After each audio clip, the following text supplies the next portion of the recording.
to me. Welcome home. Funny how it's the little things that say I love you. A kiss in the dark, a smile in the hall, a walk in the park, tiny sparks. The way you laugh, the way you sigh, the twinkle in your eyes.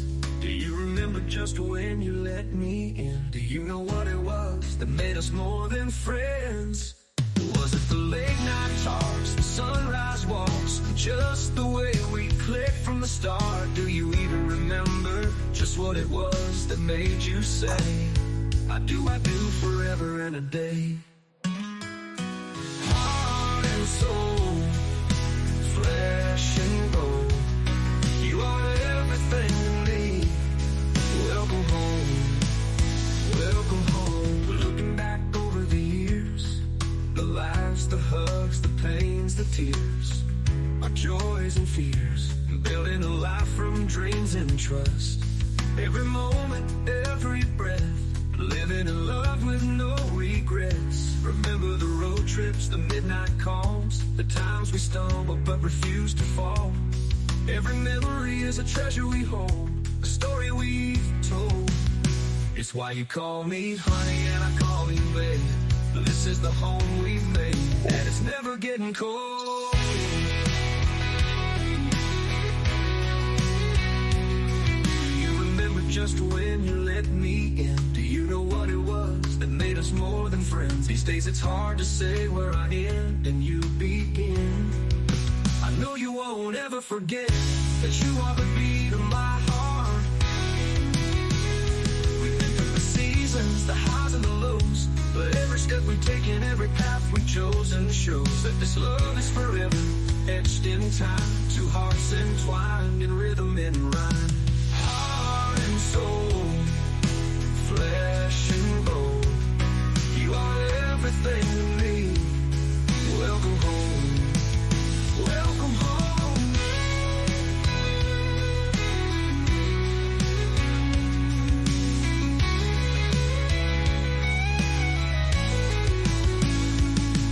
It's funny how it's the little things that say I love you.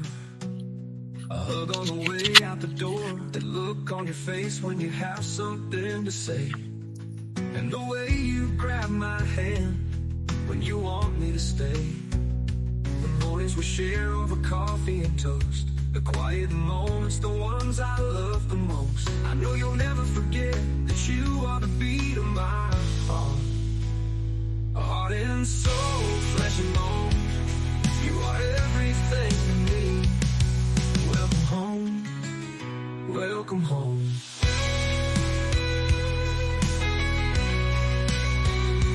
Welcome home, welcome home.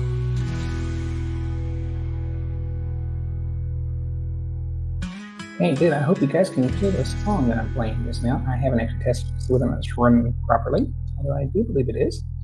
Otherwise, you can see me doing this and you can't hear what I'm saying, what I'm listening to. Okay, he's lost it, but we're good. It's music in my head.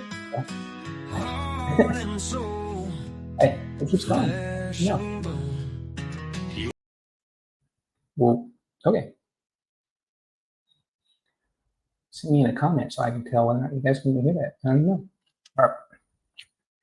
So we are waiting for our friend to join up just now, since we're having a little bit of a technical difficulty. At the moment. Oh yeah. All right.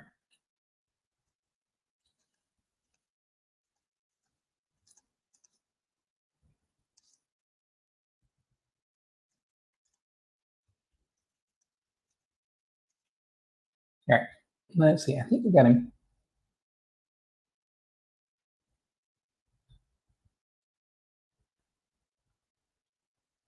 We mismatched our times just a little bit because these time zone things are just so difficult sometimes. All right. So we didn't have a chance to talk in the background.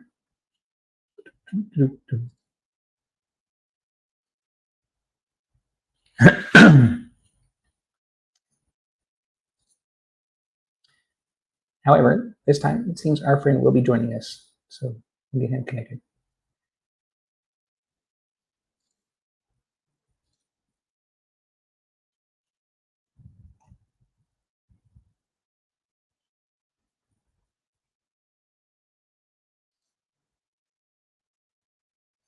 Okay, so it just takes a little bit of setup. Having a bit of an issue here.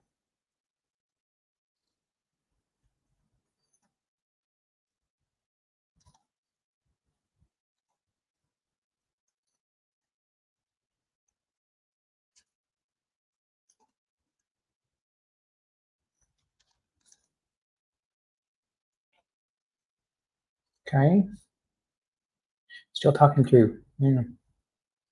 Maybe he hasn't done StreamYard before.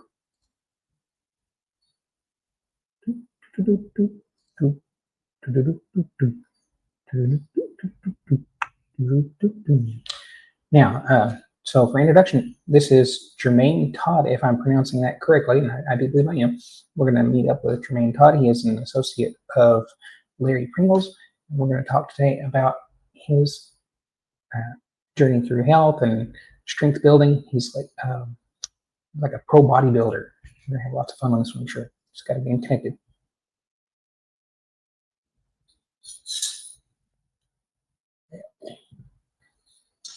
I remember Larry from it was last month. Larry Pringle, he was talking about how he coaches with coaches and they have a network. So that's what we're going to discuss a little bit more today.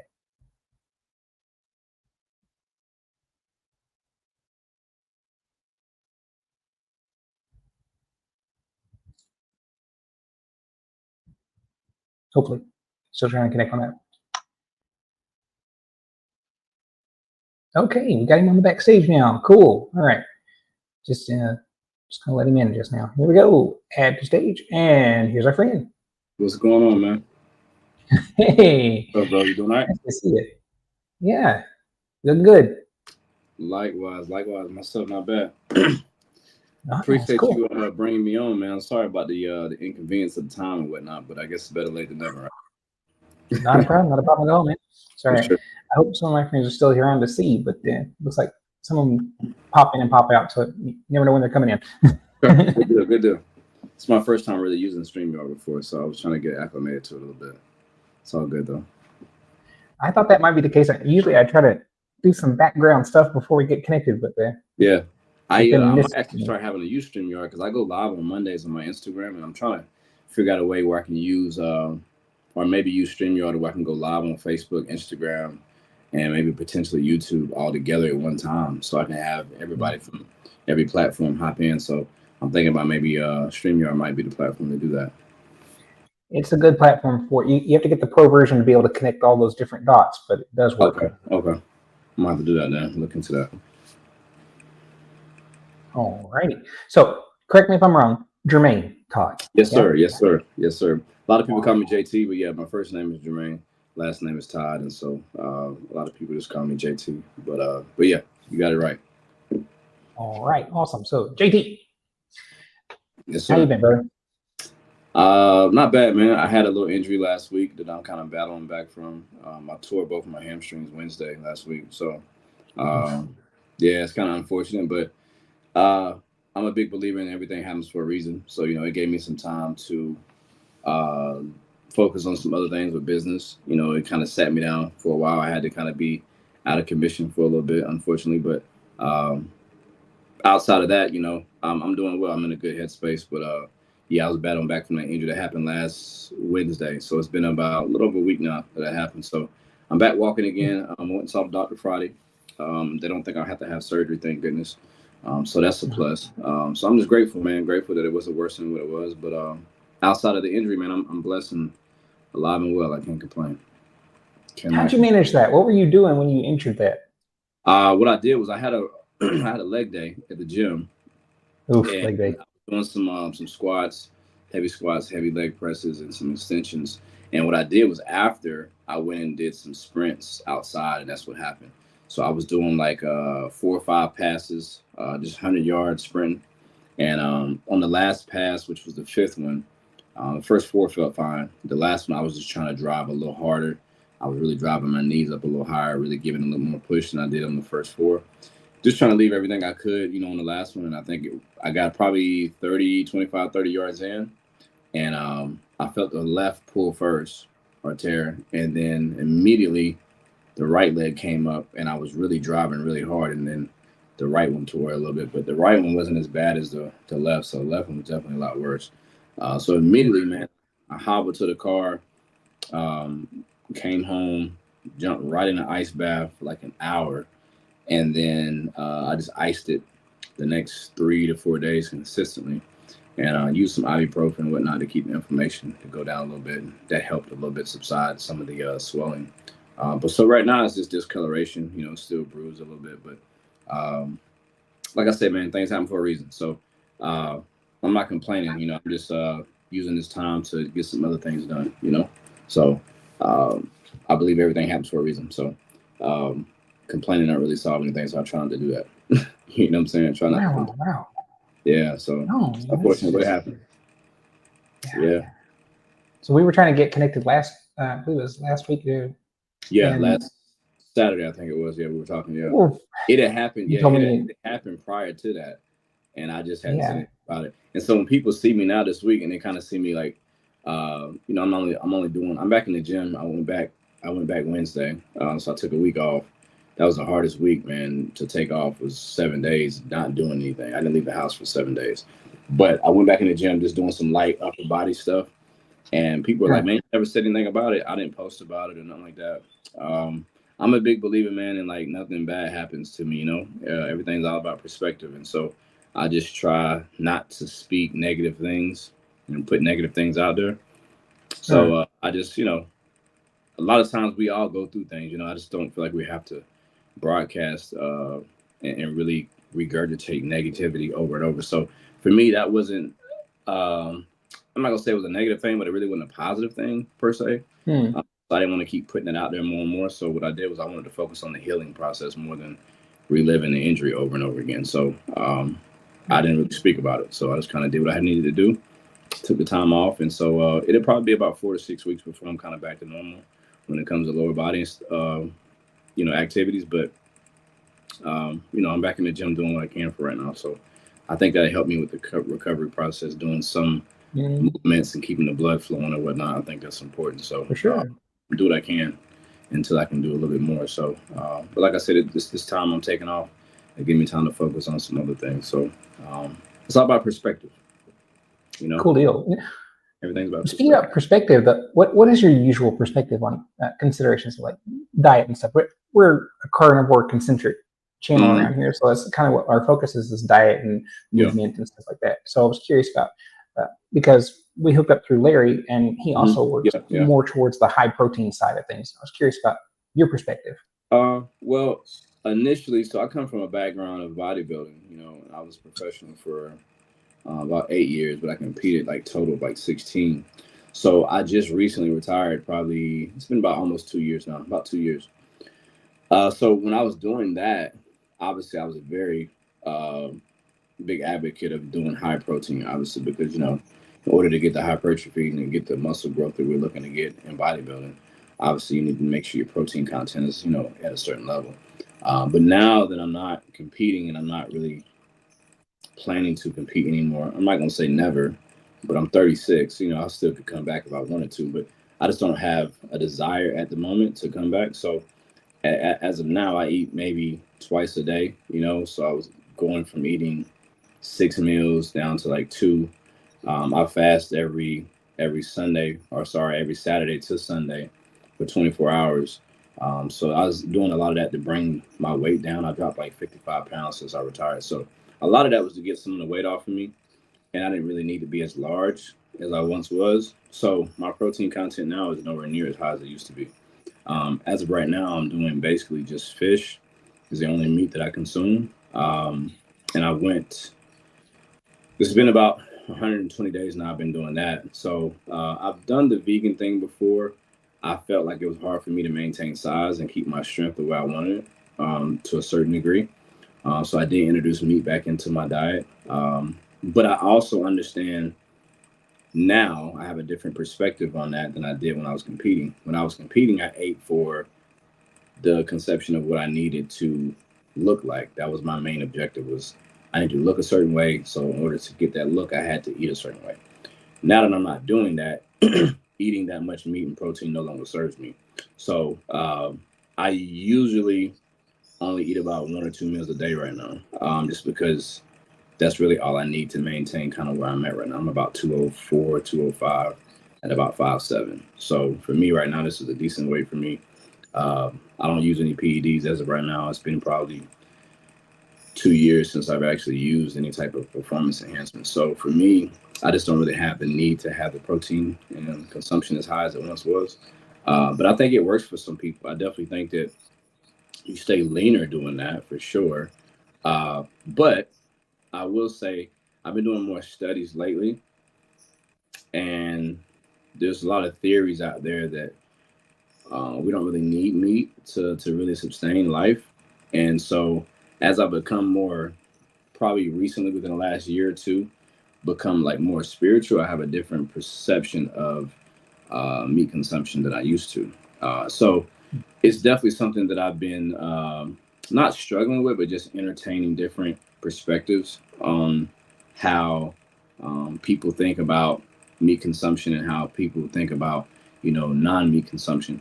I don't think that we need it to live at all whatsoever, but I do think that you get so many more different nutrients out of meat that you can't really replace on a vegan or vegetarian diet unless you're using some type of supplementation. So I think that if someone wants to go that route, more power to them. But I think they need to also make sure they're keeping in mind that they have to get certain nutrients from different supplements that they're not getting from meat. So I think it's important to be aware of that if someone chooses to go the vegan or vegetarian route. And how did you feel physically, though? I mean, you said you took a vegan jaunt for a while. How did that go? I felt fine. I didn't feel bad at all. I mean, if anything, I didn't feel as bloated. But what I will say is my strength levels definitely were way down. I've heard people say that there's been studies that don't really, I guess, essentially go along with that theory. But for me, just my personal perspective, what I've experienced, I was definitely nowhere near as strong in the weight room when I wasn't consuming meat. Not even close. So for me, the creatine consumption you get from meat too, it's just a lot of different things you get. The density and stuff too as well. I just feel that it's one thing to say, well, do we as humans need meat to survive and to live? No, not at all, right? There's a lot of things we can go without. But what I'm saying is, do I think it's probably something that can be used to bring out maybe the most optimal performance, especially when it comes to athletes? I think there may be something to be said about that. So I think, I'd have to get into like the intricacies of the studies and whatnot to really see how that plays out one versus the other. But I do feel, just from my 36 years of living, what I've experienced, I was a different athlete. My performances were different when I consumed meat as opposed to not, So I don't knock anyone. It's especially, I know a lot of people that are vegan, and I train clients, I have a lot of clients that I train online. And some of my clients are vegan, and so I have to be able to, come up with a customized diet for them without using meat, right? But at the same time, I also let them know that I understand that that's a choice they make, but I have to make sure I implement certain supplements to make sure they're getting a full, complete nutritional, ratio, essentially. So I think that's just something people should be aware of, but I'm not ever going to tell anyone they have to eat meat or they should eat meat. That's a personal preference. And a lot of people, like I said, a lot of people for religious reasons don't eat meat, right? And I understand that as well. I've dabbled, like I said, with it, and I've tried without it. I understand. I was listening to a podcast. I can't remember exactly who it was from, but it was a young man talking about the spiritual karma that you get from eating flesh. And so that was a very interesting concept. I had never heard it put that way. But I could also understand that, typically you want to eat something that's living, right, as opposed to eating something that's dead, right? And essentially, when we're eating meat, is obviously a carcass. It's not alive. So you're eating death in a sense, right? You're not eating life. And so I understand on the spiritual sense how that may translate with some people not wanting to eat meat because essentially they're not eating life. And so if you're eating vegetables, you're eating fruit, stuff like that, you're eating things that are living. I get that. Also, the same gentleman was talking about how our teeth in humans aren't designed to eat flesh, essentially. Nor is it something that we could do without fire, right? Because we have to cook it, essentially. So without those two elements, or with those two elements, like fire being one to have to keep, cook the flesh to a certain degree temperature to make it safe for humans, and the fact that we have knives and forks and whatnot, so we can cut the meat up to where we can eat it, right? We don't really have teeth to really cut through meat naturally. That's not something that humans possess. Animals do. Animals that eat meat do. So it's very something. It's very interesting, and it's a very interesting concept because I look at like gorillas, look at cows. Some of the largest animals that we have don't eat meat. So it makes me wonder. So do you really need meat to possess muscle? I don't know, but we also have to be mindful that those animals have different digestive tracts than humans as well. So these animals like gorillas and elephants and cows, they can literally graze all day long. Like humans could not do that. There's no way we could eat enough protein to just eating greens. This is no way. We can't eat that much. We don't have that much time in the day just to eat all day long. So we're definitely different in some way, but it's just something to be said about that. It makes me wonder. It's a very interesting conversation for sure. So when me and you were talking initially in the DMs and you told me kind of your premise of what you got going on, I was very interested to come onto the podcast because I haven't had anyone really take the stance that you have, but it's a very interesting thing for me to have conversation about because I feel like I'm always open to hear different ideologies and different concepts for people, So for me, when you said that, I was like, I've never heard anyone have that stance, but it's very interesting for sure, to say the least. Well, to your point, the fellow talking about spirituality, it is definitely a choice, but physiologically, human beings are designed very, very well to eat and digest meat. You can kill animals by hand. You can strip them by hand. You can twist their joints apart. You can strip the flesh from their bones. You can do so with your teeth, your front teeth, your cutting teeth. They certainly do work for that. So physiologically, it does work. Not how people usually consume meat, though. No, because we're modernized. Yeah, so I've never seen. What I'm saying is I've never seen that done. And I mean, essentially, we could kill animals, but I just feel like when it comes to humans, usually we have to use some type of weapon to do that. Because we do use it, not because we have to. Well, I've never seen a person kill an animal with their bare hand. Like I've not seen. There are actually videos of it. I've not seen. I mean, what type of animals are we talking about here? Like, are we talking about squirrels? Are we talking about like what are we talking about here? Because there's definitely deer. There's a video of a guy grabbing a deer by the neck and taking it down. I mean, I definitely feel like there's certain humans, right, that are capable of doing certain things that other humans aren't, for sure. I could definitely attest to that for sure, 100%. But just the person, the average person, though, like, I would like to see it done. I guess it would be something I'd be interested in seeing for sure. My consideration is if we did it on average, then the average person would do it. But we don't do it on average, so the average person doesn't do it. So on average, we get in our car, we go to the store, we buy a box of food, we bring it home, we put it in the stove, and that's become our average. So it's not natural, but it is our average. Yes and no, because the average person in America is overweight. But that's why so? Well, because of the food system that we have, clearly. And you go to different countries, and I've traveled out of the country, and food systems and stuff's completely different than what they have implemented here. America, I mean, there's a lot of things that are banned in certain countries that aren't banned here, and it makes you wonder why. A lot of times what people have here is a lot of inflammation that goes on here.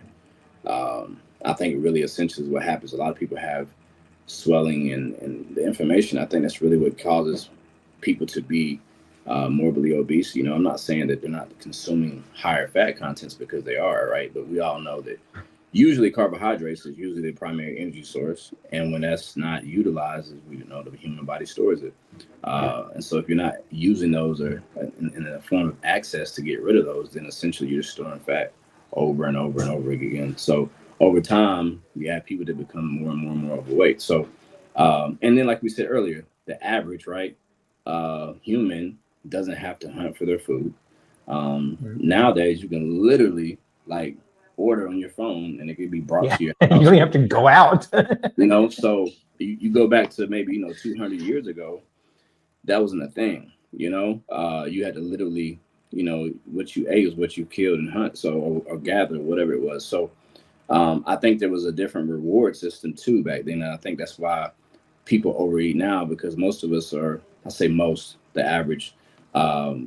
Most people don't know what it's like in America, I'll say, to understand what it's like to be hungry, truly hungry. Like, you know what I'm saying? Like, literally, like, Yeah. most people have never understood what that feels like. Now, with that being said, not saying that we should go hungry, but what I am saying is that we eat so much that we never really get to have an empty stomach. And so I think comparing that to maybe 100 years ago, 200 years ago, we didn't eat to an excess like we do now. Like, gluttony is a real thing, and we didn't have that before. So you used to have to go out and hunt or kill and gather what you ate. So you might eat 3 times a week, whereas now people are eating 3 times, 4 or 5 times a day. That's not a normal thing, I don't feel like. So the human body is an amazing piece of machinery. It can adjust and adapt and recalibrate to different scenarios and environments, but I think just because our bodies can do something doesn't mean that we should do it.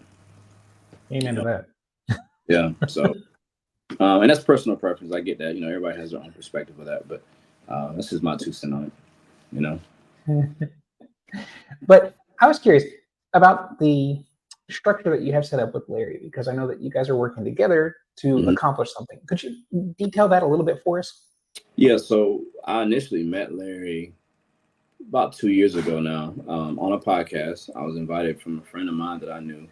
I used to do a lot of security, like personal security, and then like nighttime security at different bars, nightclubs, stuff like that. So a friend of mine that I used to work with, coworker, one of my colleagues, invited me to come to a podcast that him and Larry had going.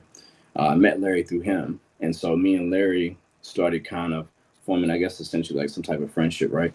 Partnership in some sense. So he became like my, I guess, coach, quote unquote, if you want to say. And when I say coach, it was like I was already personal training people in person. And so Larry was kind of helping me, I guess, transition from in person to online coaching, right? Which is what I do full time now. Which at one point in time I was kind of against, because I didn't really understand the concept of like why I would do that. But essentially what it's done now is allowed me to free up a lot of my time, and I'm able to actually help more people and reach way more people online than I can in person. So it actually ended up working for my benefit a lot more than what I even expected. So I'm able to make a lot more financial revenue from that, as well as I'm able to help more people. So the more people I can help, the more money you can make, essentially, right? So Larry, essentially, we became partners like that, as far as like, when I don't say partners at that time, but more so coach-client relationship.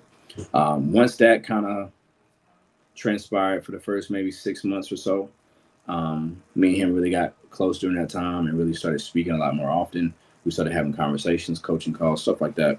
And so he came to me, I don't know, it's been a few months ago now, actually. He was saying he had a concept. He was in Miami, Florida for some type of convention or business trip. He was flying back, and he said he was having a conversation with someone on the flight, talking about depression in men, and talking about how men don't have safe spaces to really come and talk about some of their issues and problems in life. And so when he got back home, he felt like he was called to do something about that, at least in our area. And so he hit me up on the phone one day. We talked about it. Maybe we had a conversation, probably 10 minutes, I'll say, 10, 20 minutes. And he was asking me if I would be interested in coming on board with him and partnering with him to form some type of men's group, some type of mentorship group in the local area, in the upstate. And so I told him I'd be honored to. So what we did, we came up with a nonprofit organization called Men of Purpose. And so what we do is we meet every second and fourth Thursday at a facility downtown Greenville in our area, and we invite all males that we know based on all our social platforms in person, whatever. So we have a meeting in person. We have guys from all walks of life come in, and we just literally sit and counsel with one another. We go over each other's wins, we go over each other's challenges. We try to pour into one another and just help the guys that are coming through whatever challenges and issues that they may be having. And we really just try to sit and pour into one another and actually help each other with, with problems that we may be having, whether it be business, whether it be relationship, whether it be just in life in general. So it's something that we've been doing now for a little while, and we're trying to kind of expand it now. We're actually going to start going out to the community, doing more food drives and feeding the homeless, stuff like that. So that kind of started from just a coach and client relationship. And so now we kind of partner with that. And so that's something that me and him do every other week now. Every other Thursday, we do that at 7:30 till about 9 o'clock. We do that every second and fourth Thursday. And it's something that honestly started off as an idea that he had, and he wanted to bring me on, and I told him I'd love to. And so that's kind of how that kind of transpired. So it's me, him. We brought on another guy with us. His name is Kendrick. So it's really three of us. But Larry had the concept, and then we both kind of came together and picked a third person. And so now it's three of us. We have a guest speaker usually every month. So we do like one meetup out of the month. We have a guest speaker come speak. And really, we allow the guys to come in and ask us or put on the table what they want to talk about. We do have some type of curriculum that we follow, but for the most part, after the first 30, 40 minutes, we'll have open discussion, Q&A at the very end, and really anything's on the table. So we'll talk about any and everything these guys want to talk about. Nothing's off the table whatsoever. So whatever they're going through, challenges, whatever they're fighting, whatever they're facing, we try to sit together and come up with solutions to any problems, and we just pour into each other. Mm-hmm. Wow. Well, that's actually really good. Yeah. Yes. Yeah. I enjoy it. Serving is definitely what it's about, man. I didn't learn that until I got a little older, but I realized that it's never really about you. It's always about others, and that's something that took me 36 years, 35 years to really understand. But yeah, it's definitely service is definitely something that I feel like is a big part of my life. And I feel like, the more I can help other people, in a sense, it's really the most selfish thing I can do, because I get so much from it more, I think, than what the people I'm actually helping get from it, because it gives me a different satisfaction that I can't get from anything else. So it's really a selfish act if you think about it. It's a selfless act, but it really is a selfish thing, because I get so much from that. It fills me up in ways that I can't really describe outside of anything I can do for myself, if that makes sense. It does. Yes, giving is always a great blessing to the giver. Oh, 100%. Gifts are meant to be given, for sure. And I've been blessed a lot in my life, man. So if I can be, in any degree a blessing to others, then I feel like I owe it to those people, because God knows I've received a good bit of it myself. And so I feel like I'm kind of obligated in some sense to help other people, if that makes sense, Let's roll it back a little ways, though. I was curious, what are your main influences in your fitness journey? Why did you start building up muscle and trying to put yourself on display? Well, initially, I got into it. My father's military. My dad did 22 years in the service. And so my dad taught martial arts. He was in Germany. He was stationed in Germany at the time. That's where I was born. I didn't move to the States until I was about 5 or 6 years old. So my father was very, very disciplined and all about mastering the physical. Because obviously, being in the military, being a drill sergeant, everything's about structure and discipline. So my dad raised me like a soldier, basically. I wasn't raised like a kid. At the time, that was kind of annoying. But as an adult now, I can be appreciative of how he instilled those dynamics and principles in me early on. So it started with my father kind of really putting me in martial arts, allowing me to cultivate some of my skills and really like work on my discipline at an early age. So when I got around probably 12, 13, I asked my dad for a weight set, and it was just a couple dumbbells, barbells, nothing crazy. So I started out doing what most people do, sit-ups, push-ups, jumping jacks, jump rope. Got me a couple little dumbbells, a little small barbell, and started doing like little home garage stuff that I could do. Started looking at little magazines, bodybuilding magazines at the time, weightlifting magazines, just doing what I saw in the magazines. And so that's kind of what started my first initial entrance into like the weightlifting realm, right? And so I did it at the time because I wanted to build muscle because I was kind of scrawny kid at the time. Wanted a little bit more respect, I guess you say, because I was already kind of short. My brother was a little taller than me. He was younger, but he was a little taller. So I really wasn't tall. So I was like, well, if I can't grow height wise, maybe I can grow width wise, right? So I started adding a little bit of muscle. That's when my confidence really started to flourish. And so for me, it started around 12, 13 years old. And then once I got into high school, I started playing sports. And so, basketball, football, running track, then things kind of took off for me because then I started really excelling in sports. And so I realized I put two and two together that if I could excel in weight room, I could probably essentially be better on the field or on the court. And so then the workout, the love for working out took precedent over really anything else. And so I fell in love with working out more than the actual sports I was playing. So after high school, I got into bodybuilding essentially because of a guy at the time. I live in South Carolina, so his name was John Snyder. He was the Mr. South Carolina. It was 2005, Mr. South Carolina. And so I went into the gym. I was a senior that year. I knew that I was getting ready to graduate. I told him, I said, hey, I came into the gym. I was working at Bilo at the time as like a little grocery cart getter and stocking shelves and stuff, bagging groceries and whatnot. I was like 18. I think I was like 18 years old. So I knew I was getting ready to graduate. Once you graduate, typically you're not allowed on the premises of the high school anymore because now you're not a student. So I knew my garage gym wasn't enough anymore. And so I knew the gym at the school wasn't going to be available to me.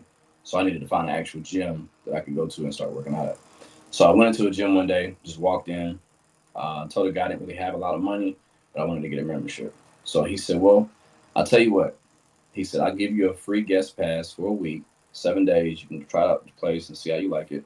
And if you like it, we can talk about maybe getting you a membership. So I was like, all right, cool. So started working out for a week. I would come after school every day.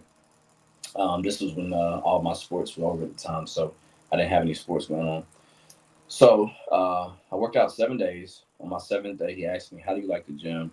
How's your experience? I said, I love it. I loved it. It was a lot of older guys in there. This is back in, like I said, 2005, 2006. So there's a lot of older guys, and I was like the only guy in there in high school. So it was like a kid in a candy store for me when I was in there. I was learning so much from just being around all these bigger guys. So it was like my favorite place to be. I'd spend hours in the gym, 3-4 hours at a time. I just didn't have anything else to do if I wasn't working. So he asked me, he said, well, what are you thinking about? I said, well, honestly, man, I don't really have a lot of money. I don't know what a membership costs. Never had a membership before. I'm young. I don't really know, I don't really know what's going on as far as how much it costs. He said, well, I'll tell you what I'll do. Is I'll give you a free membership for a year if you allow me to coach you for a show so you can compete in the show. And I'm like, at the time, I was like, I compete every Friday. Like I play games every Friday night. Like I compete every week. I don't need to compete in something else. He was like, no, I mean like a bodybuilding show. And I was like, you mean like the shows where guys wear those little like banana hammocks and stuff? I was like, I'm not really. I was like, I'm not really into that. I was like, I'm good. He was like, no, seriously, if you let me train you for a year, you get a whole year free membership. So I'm like, wow, 12 months free. So I was like, all right, I'll tell you what. In my mind, this is what I'm thinking. I'll just tell this guy that I'll do it, but I won't really do the show. I just want to get a free membership. So I was like, okay, cool. So he said, all right, cool. He said, training starts tomorrow. And I'm like, training starts tomorrow? Like, what are you talking about? Training starts tomorrow. He's like, I'll see you tomorrow at 3:00. I didn't get out of school at 3:30. So I was like, well, I'm going to have to either skip class or be 30, 40 minutes late because it's going to probably take me 20 minutes to get there from school. So I'm going to be about an hour late. And he was like, I'll see you at 3. I was like, the school gets out at 3:30. He's like, well, I'll see you at 3. So I'm like, all right. So I skipped my last class, and got there like 2:58 or so, 2:50. Got the little room, and he looked at his clock when I walked in. He was like, "You actually came on time," and I was like, "Yeah." And I was like, "Bro, like I might obviously get written up for missing this class because you get detention and stuff like that. You get so many absences." And he said, "Well, I just wanted to see how dedicated you really are. From now on, we'll meet at 4." But he just wanted to see how serious I was about committing to the sport. I didn't know what I was getting myself really into. I really didn't. So we trained that day. We did shoulders. I'll never forget it. And I didn't know you could even do shoulders. I didn't know that was even a thing. I thought you just had like bicep curls and bench press and squat. That's all I thought you did. I didn't know there were other workout like body parts. I didn't know you could do all. I didn't know you had back day, leg day, chest. I didn't know you had all that. I just thought you did curls. I thought you did push ups, sit ups, bench press, and squat. That's all I thought you did. I didn't know there were other exercises. We did shoulders that day for like an hour, and I had never done as many exercises for a body part in my life. I was sore for like a week, and so literally like sore for like a week. Me and him still talk to this day. We just kind of like reunited back on Facebook, probably about 6 months ago. I hadn't seen him since then, but yeah. Anyway, uh, but yeah. So we did shoulders the first day, and so he's my first initial interest into bodybuilding. He was the one that really got me into it, and so I took what he taught me, and then he ended up moving to Florida. Him and his wife divorced. He ended up moving back to Florida like a year later. His coach at the time became like my next coach, and I stayed with him for probably the first 4 years, 4 or 5 years, and then I ended up he had a coach, and then he introduced me to his coach, and so then that was the guy that really took me like to the next level, and so he ended up turning me pro in two different divisions, and that's who I still call coach to this day. Me and him talk. I see him every Saturday. I still go by and see him. He's a chiropractor actually, so I go get adjusted from him on the weekends. So he's someone that's like my best friend now, but he started off as a coach to me. He really was the one that taught me the ins and outs of the sports. And like I spoke about earlier, in the pro bodybuilding world, obviously there is performance enhancements used. And so he really helped me a lot when it came to that side of things. So I learned a lot. So that's how I first initially got into it, was really on accident. It really wasn't something that I planned on doing. I always wanted to be a pro athlete. I've always said that when I was in school that I wanted to be a pro athlete. I just didn't know at what. I was very well versed in sports, and I was pretty decent athlete in multiple sports, but I didn't know exactly what route I wanted to go. I just knew I wanted to be a professional athlete of some sort, and so essentially, I still ended up doing that. It just wasn't something that I totally didn't think I would be in. But after 16 years of doing that, I decided to step away because, to be honest, there were things that I just wasn't willing to do um, to my body to obtain a certain look and to be as competitive, I think, as I needed to be in order to stay in it. And so Mhm. uh, I had to look at, I was 34 at the time. And I was like, one day, I'll be 54 if I live long enough. If God blesses me long enough, I'll be 54 one day. And I want to make sure that I don't have a whole bunch of issues and health problems because of things that I did when I was in my 20s and 30s. So I had to start thinking different. I think really what happened, I just kind of hit a different level of maturity. And so I decided to step away because I started realizing that, a lot of guys that are competing are only thinking about now. They're not thinking about 10 years from now, 20 years from now. But if you don't plan for the future and the future gets here, a lot of times you're kind of just accepting whatever happens to you. So I didn't want to put myself in a situation that I wasn't okay with down the road. So I decided to step Mhm. away while I was still kind of early, still young, relatively still healthy. I didn't have any issues. And I feel like I call it quits and, step out and bow out while I was ahead. So I created a pretty decent platform for myself. I think I had a pretty decent audience that I kind of cultivated in those 16 years. But honestly, I still miss it. I think I always will to some degree. Probably more so because I'm still able to do it. Like physically, I'm still young enough to still compete. I thought I probably would retire at 40, but I retired at 34, which was 6 years earlier than what I thought. But I've been doing it since I was 18. So, you know, I feel like I had a pretty decent run, so I don't have any regrets. I had a good time and met a lot of people, traveled a lot of places. Learned a lot, experienced a lot, got to see a lot. So I don't have any regrets, but I just knew it was time to move on to the next chapter of my life. And so now I'm just helping my clients and pouring into them. So to me, I think that's the thing that I feel like that was what I'm really meant to do.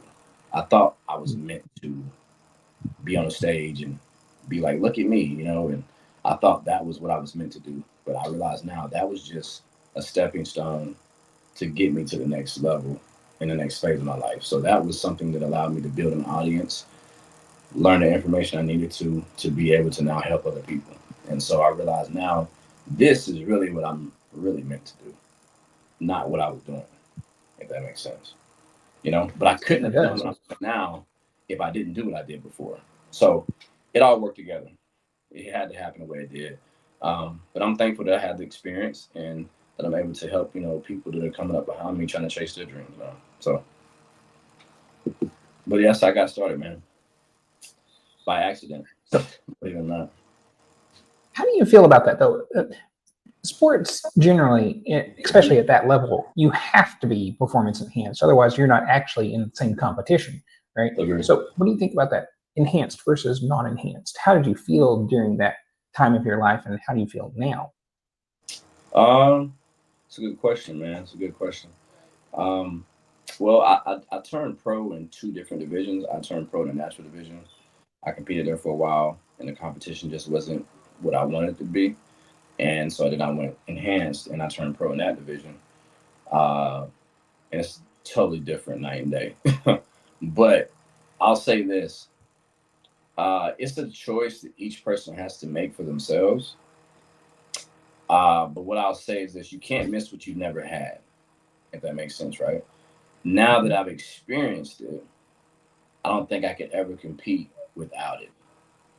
And the reason why I say that, not because I don't have the fortitude or the dedication to still do it, it's just that I've seen my body at its literal best. Like I've seen my body at the biggest it can be, the leanest it can be, the most shredded it can be. And so I would never obtain that look again if I didn't do what I was doing before. So if I would ever compete again and do it naturally, which is what I probably would do now because I don't really have a need to do all that now. Um, it would make sense for me because I would always be comparing myself to my best. And so I don't know if I could do all the hours of cardio, all the dieting, all the stuff when I was doing, and not look my best, if that makes sense. Now, Mm-hmm. like I said, you can't miss what you never had. So when I was natural, when I was competing, I didn't know that I could look better than that because that was my best to that point. But I've been here. And so now that I've been here, like competing naturally, I'd only probably get here. So that would always be something that I would always be looking at this, like, man, I used to like this, so I would want to be here again.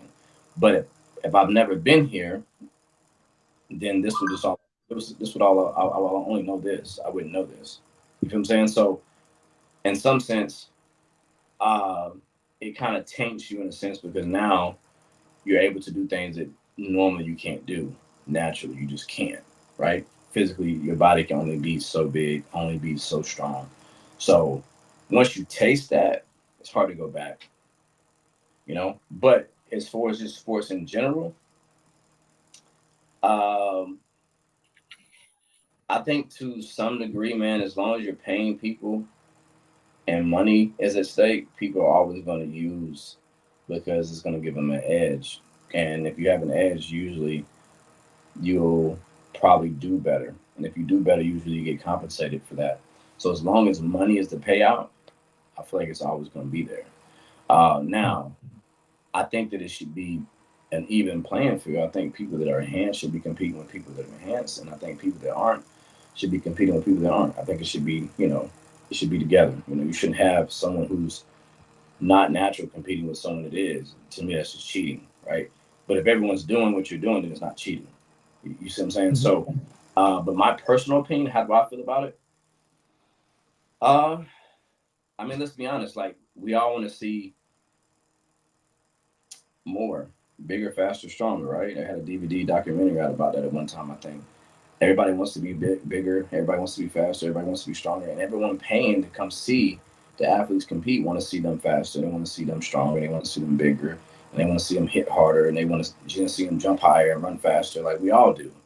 Like that's just something that inherently by human nature we want to see that. So as long as we are still operating the way humans have always operated, I just don't ever see it going anywhere.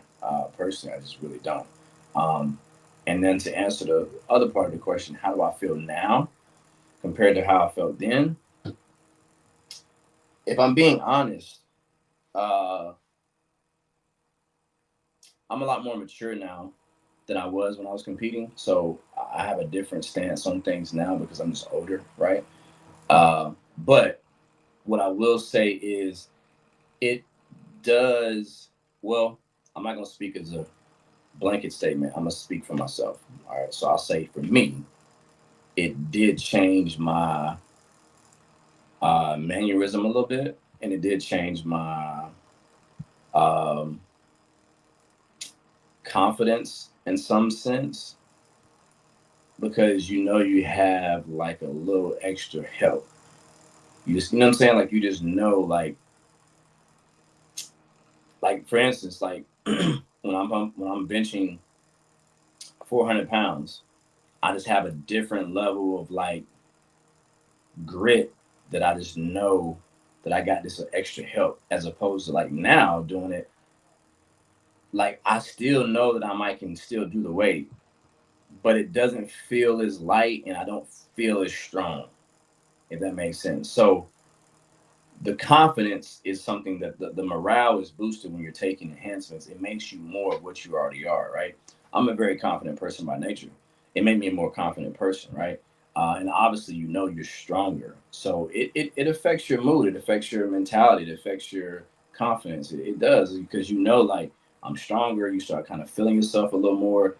It's very easy to get caught up in that and become very conceited and very arrogant. It's very easy to, it's a very slippery slope, is what I'm saying. Not everyone that takes stuff like that becomes that way. I'm not saying that. But me, by nature, I have that personality trait in me already. So I had to be very careful, or I had to be very careful when I was doing that because it would start making me feel more of that naturally. And so then it would bring more of that out. So whatever you are, it just makes you a bigger version of it. So if you're an asshole, it makes you a bigger asshole. Literally and figuratively speaking. So I think that you have to be mindful of that. That's why I think that me personally, I tell guys not to experiment with anything like that, at least until they're like 25, 26 years old.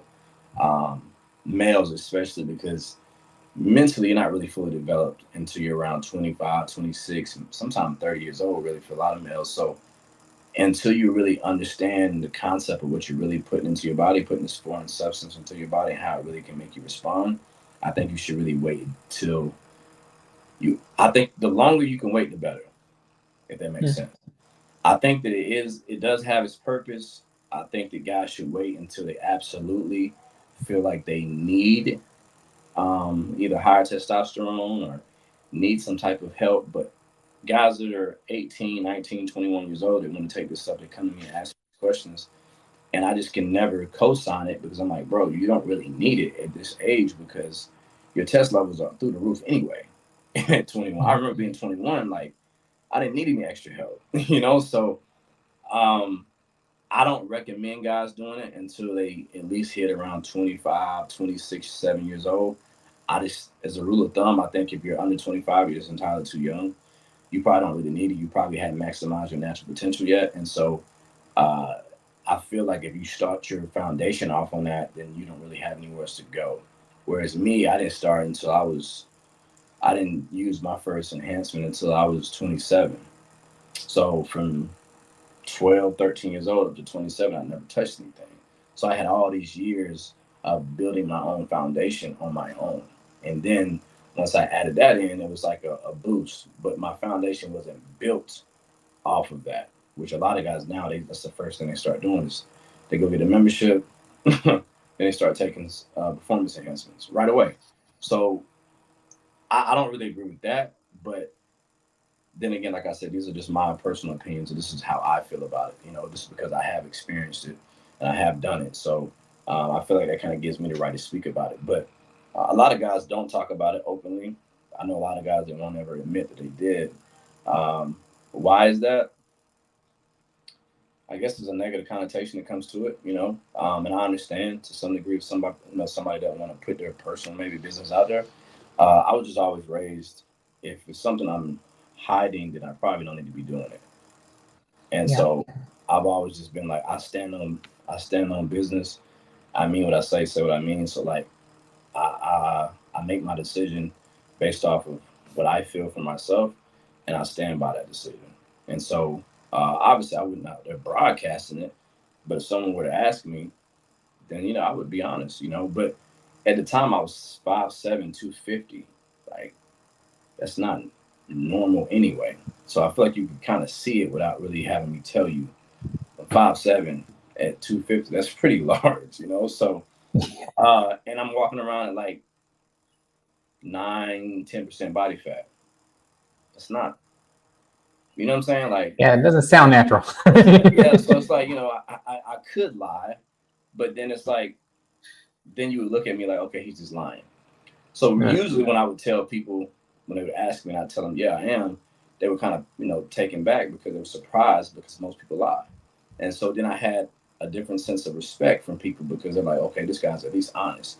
And the reason why I'm honest is because I remember being 18, 19, 20, 21 years old, seeing guys that were bigger than me, stronger than me, that were developing way faster than me. And I used to think, like, what am I doing wrong? Like, why do I not look like this guy? I'm taking all the protein powder, taking all the creatine, taking all the supplements that these over counter, you know, GNC, they're promoting. I'm taking all this same stuff, eating all the foods, the same foods they're eating, training just as hard, if not harder.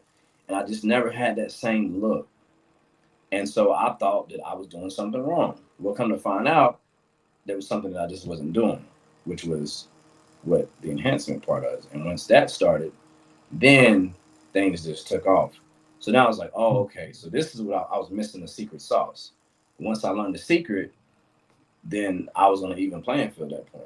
And so now I just feel like being honest with guys, especially young guys, because like I don't want them trying to obtain something that's not obtainable naturally. And you thinking that you're not giving your best effort or that you aren't good enough. And really the whole time they're doing something that you're not doing. So I just believe in telling people the truth.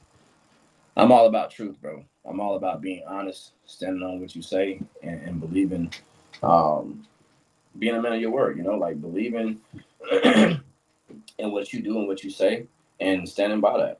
You know, I feel like there's something to be said about that. Like, I'm not going to do something if I feel like I have to hide it. That's just me. That's a good point, though. But I want to roll that back again. You said that you've been off of it for about 2 years now, right? Yeah, You're trying well, to bring too. your Yeah. weight down, Yeah. right? So was that because of general health concerns, or are you just aware now that those are more Um, dangerous than you would have thought? Both, both. Just to be quite frank with you, man. To be honest, I had a little scare probably like yeah, about 2 years ago. I had sleep apnea real bad, you know, and that was something that didn't happen until I got larger. So I was snoring really bad. You know, my girl would tell me like, "Man, you snore so loud." I used to hear that from everybody, and you don't know because you're sleeping, right? So then like my mom or my girl would record me sleeping on their phone and show me later, and I sounded like a bear. Like it was the most, it was the scariest thing ever to see myself literally sleeping like that and breathing like that, and then going that long without breathing. Like I would watch myself literally not breathe, holding my breath for like I'm talking about like a minute or so, and then I would gas for air again, and I was watching myself on film do that. I was like it's some scary shit to watch, you know, to see like that was literally me last night fighting for my life, literally in my sleep. And so I went and got some studies done. I went and got a CPAP machine, right? Started using that. So then that kind of took care of the problem. So what happened was I was like 252 or so. I was at my heaviest. I was trying to push to like 260. That was like my goal for the off season. I was trying to hit 260. And I was, you know, at the time I was like running a decent amount of you know, performance enhancements. I was running, you know, growth hormone, insulin. I was doing the whole nine, doing it all at the time, and I was really pushing. And I remember waking up one morning. I fell asleep the night before, and I think I was on my phone, and I just kind of fell asleep, and I didn't put my mask like on. I had turned it on, but I didn't put it on. So I woke up. It was like a Monday morning. I woke up, and I woke up choking, and it felt like I had someone, like I had a bag over my face, and I needed someone like to poke the hole for me to get air. And that's what it felt like. My airway was completely shut. I couldn't get air in, and so I had jumped up out of bed literally from a dead sleep. I don't know how long I had been without breathing, but my body literally shot me out of the bed, literally onto my feet, and I literally was panicking. I'm talking, I was grabbing my chest, hitting myself. My girlfriend's in the bed, she's knocked out asleep. I'm pacing back and forth in the room trying to get like my airway to open up. I keep a fan on a nightstand. I grab the fan and shove it to my face. That cool breeze pushing from that fan allowed me to get my first initial, breath again. And once I got the breath, I was fine, but I was scared shitless. I didn't know why that had happened. I had never had that happen before. Scared the hell out of me. Immediately called my coach, told him about it. He was like, I want you to go to the doctor. I want you to get this test. I got a pulmonary test done, heart test done. I mean, like you name it, I had everything done. I was scared shitless. I didn't know exactly what happened, but I knew something wasn't right. Doctor told me, look, everything seems fine, but you literally got to understand, like, you have all of this weight and muscle laying on top of your chest every night you sleep, compressing down on your heart, compressing down on your lungs. It is literally your body fighting itself literally to breathe because you're so thick. I was so dense. I mean, I had muscle just everywhere. I was so dense, not understanding that muscle weighs more than fat does, right? So essentially, I'm worse off than someone who's morbidly obese because now I have more weight technically on my chest. So someone who's morbidly obese at 5'7", that was 250, wouldn't have had as much of an issue breathing as I did because that muscle was just laying down on my chest. So the doctor told me, he was like, look, I told him, I was completely honest with him, told him everything I had ever done and was doing at the time. He was like, look, if you get any heavier, it's not going to get any better. That's just where we at with it. So you got to decide, like, is it worth it to you? If you want to continue keep wearing your CPAP machine, you might not have any issues. But it just scared me to think, like, what if I fell asleep again without it and forgot to put it on? And it wasn't like I intentionally didn't put it on. It was just, I might have been on my phone messing around and just, kind of like nodded off and just didn't put it on, right? And so I thought about that, like, is this sport that I love that it really doesn't pay me that much money? It really doesn't. Especially when you win. I mean, you win a couple $1,000s, but like you can do that working a regular job, And so I'm thinking, like, is this sport really worth me literally killing myself over it? Trying to just be bigger because the judges say, oh, you need to be bigger, you need more chest, you need more of this, you need to be bigger here. So I'm sculpting my body, trying to grow my body past its physical limits, just because some judges tell me that I need to have this look if I want to be the winner at this show. And I started realizing, like, is this shit really worth my life? Like, literally, is it really worth me dying over? Um, and I had to make a decision, man. And I was like, it's not. And so I told myself that day, I was like, I'm gonna bring my weight down.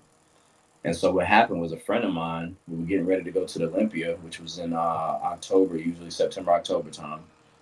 Me and him were talking on the phone. He was the current Mr. Olympia at the time, Sean Roden, a good friend of mine. A friend of ours that competed with us had passed away in his sleep at a show the night before a show. Wow. And we didn't really know exactly why. There were speculations and rumors that went down about, PED use and diuretics and all kind of stuff. But no one really knew at the time. It was just something that was going around the bodybuilding world, was circling around, right? So he called me, asking me if I heard about it. I said, bro, I just got the news like 10 minutes ago. I was like, is it true? He was like, it is. So I was like, wow. So me and him were both on the phone talking, like, bro, like, it's crazy to hear that, right? And so I asked him, I said, are you going to be at the Olympia this month? And he said, yeah, I'll be there. Or sorry, next month. He said, yeah, I'll be there. I said, all right, brother. I said, well, be safe, man. I'll see you soon. We would always meet up at the show, sit and talk at the expos, hang out, might work out together, whatever. And so I got a call one day that he passed. And he was a lot heavier than I was. He was well over 300 pounds, Now, granted, he had took the COVID vaccine like right around that time. Me and him had talked about it. You know, he was wondering if he should take it or not. We talked about it. He was getting ready to go to a guest posing in Lithuania, and he couldn't travel at the time if he didn't get the vaccine. So that was how he was making his money, is traveling, doing guest appearances. And I told him, I said, well, if you don't feel comfortable doing it, I wouldn't do it. But he was like, I need to do it. That's how I pay my bills. I gotta work. And I was like, I get it, you know, but if you don't feel comfortable, like, you shouldn't do it, you know? So he did it. And I don't know if it was because of that. Don't know. Or if it was literally because he was just so large, or because, you know, we're using PEDs at the time, mixed on top of all that. Who knows? It could have been a combination of a few things. But what I'm saying is him passing away, I had just talked to him on the phone about another colleague of ours passing, was enough for me. And so I told myself, I was like, that's it. That's it. And so I stepped away. And it's unfortunate, man. You know, it is, but I look back on it now, and like I told you when we first got on the call, like, everything happens for a reason. And so I realized that, like, I love this sport. I always will, because it's given me so much, you know. And I'm always going to be a part of it to some degree, I'm sure. But it just wasn't worth it anymore, because at this point, like, I got into bodybuilding to be healthier, you know, to look better, be healthier. And at the pro level, I started thinking, like, we're not really healthy at all. And so I was like, what are we doing? Or what am I doing, at least? If I'm going against why I started this thing in the beginning, like, I had to recalibrate, you know, and I had to really look at myself and ask myself, like, what am I really doing here? Like, what is really going on here, you know? And so I made that decision, brother, and hadn't looked back. So, you know, like I said, I do a lot of running now, and I run about 3 or 4 miles. Well, before my hamstring tear, I was running about 3 or 4 miles about 3 or 4 days a week. I'd run about 2 or 3 miles.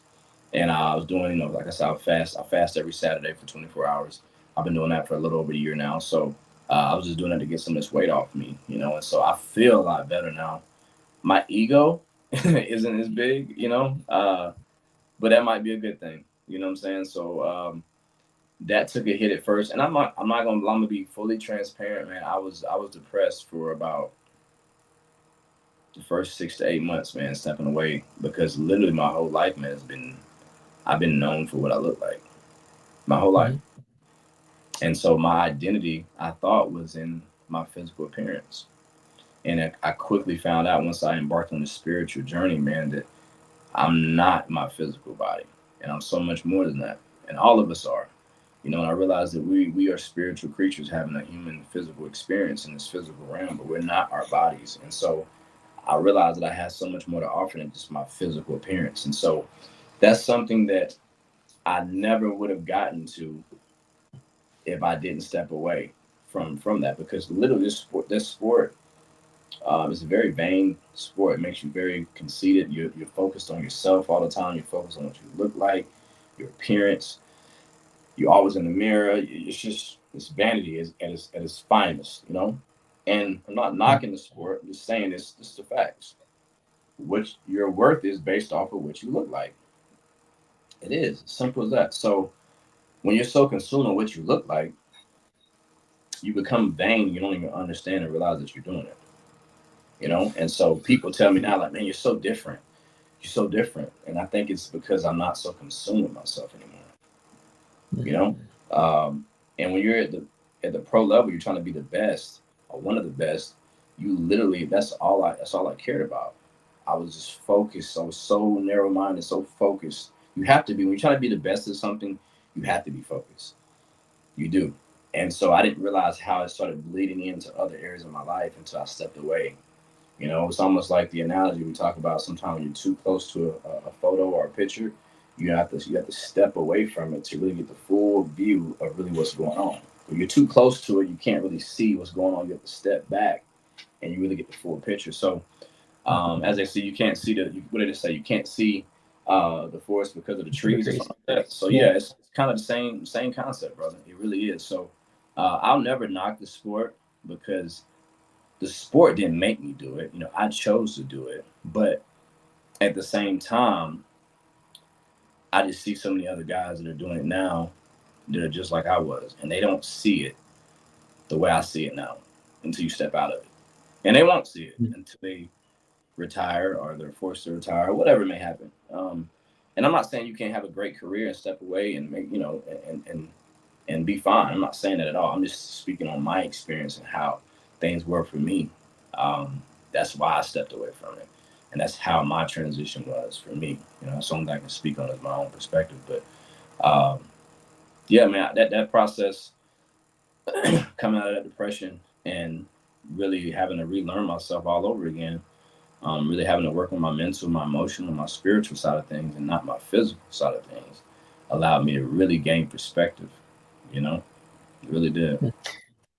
You keep calling this a spiritual journey of sorts or an awakening in some ways. I Mhm. wonder, what does that look like for you? What do you mean when you say spiritual? Well, for me, when I say spiritual, I don't mean like, I know some people may consider it like religious, and I'm not really speaking about that. I'm more so speaking about like higher consciousness, like literally coming out of your physical, and I don't mean like astral projection or nothing like that. I'm talking about literally coming out of yourself. Like, it's almost like in Christianity when they talk about, the flesh has to die in order to be born again, right? It's essentially the same concept, like on a spiritual level, like I have to realize that I'm not just my physical meat suit, right? I'm literally a soul and a spirit that just happens to inhabit this body, right? So what I'm saying is, I was so focused on the physical realm for 16 years. I was just focused on what this looked like, That's all I cared about. I wasn't aware of anything else. I wasn't aware of the spiritual, emotional, all that stuff took back seat for me. I didn't care about nothing else but just my physical appearance, what I looked like. That was it. So for me, stepping away from the physical, this had to not literally die, but I had to kill the physical mentality that I had in order to step into the emotional, step into the mental, step into the spiritual side of things. And that's when, to me, I realized like, oh, it's so much more to this thing called life than just like what I look like. I was so consumed with that, because I was literally trying to be the best at it. So that's what I mean when I say spiritual. I mean like everything that we encompass while we're here in this experience called life is so much more than just the physical. So what I'm saying is like we really do have a spiritual side, and I don't mean religious. Religion is a form of maybe spirituality, but religion is not really spirituality. A lot of people they it's a misconception that one is the other and the other is not. They're two totally separate things. But religion can be a form of spirituality, but it's not just spirituality in itself, because you can be spiritual and not religious at all, if that makes sense. And you can be religious and not really spiritual. A lot of people are so religious, but they have no connection to the higher power whatsoever. They're just literally like focusing on the religion and just doing the steps, doing the things, right? But they're not connected to where the source of this religion is supposed to be attached to. So let's say, for instance, if God is the connection, the divine, right? The divine spirit, some people are so religious they're not even connected to God whatsoever. And some people are connected to God and you can see it in their life, but they're not religious at all whatsoever. So obviously, I was raised pretty religious. My father's a minister and my granddad was too. But I'm not speaking about that side of things. I'm speaking about just understanding that you're just more than your flesh is what I mean when I say spiritual. And so that's what I mean when I said I embarked on a spiritual journey, is that I had to realize, like, because you can't see your spirit, right? But it's there. And what I'll say, excuse me, what I mean by that is, for instance, if me and you were speaking to each other audibly like we're doing now on this podcast, but if you were to read a book and you weren't reading out loud, you were reading to yourself, you can still hear your own voice. So can I. To me, that's your spirit. That's the real you, not the outer shell that you see. The voice that's inside you that you can't see. To me, that's the spiritual side of things. That's what I mean when I say, when I took the spiritual walk, or I embarked down this spiritual journey, is getting to know that person, not this person that you see right now. The person that's speaking to you isn't the person that you see, if that makes sense. It's totally two separate different things. Like it's completely separate. And I didn't think that it was at one point, because most people are just, this is almost like the Matrix, you know, most people are plugged in, they don't understand. And that's okay. But what I'm saying is, like, when I unplugged myself from my physical body, I had to realize, like, man, I'm so much more than this, you know? And so that's when my life changed in a way that I can't really explain in the words. So, but, you know, I'm glad that I had the experience that I've had. I've learned a lot. Um, I've mastered the physical for sure. And now I'm trying to master the mental side of things and my emotional side of things. And a lot of men don't speak about the emotional side of things enough. But I think a lot of men are told, like, you shouldn't be emotional. I don't really agree with that. I'm a very emotional person. Now, I don't act out of emotion, if, but I am very emotional. To me, emotional is a great thing. It means you're able to feel and to discern things. You know, I'm very emotional, but I try not to respond or act out of my emotion. I sit with it, try to process it. I think the more emotional you are, the more intelligent you really are. I really do. And so I think a lot of men, like I was telling you, the mentorship group that me and Larry started, we speak about all these type of things. You know, it's okay to be emotional. It's not a bad thing to be emotional. And the world makes you feel like men can't show emotion. That might be what's wrong with a lot of us nowadays anyway.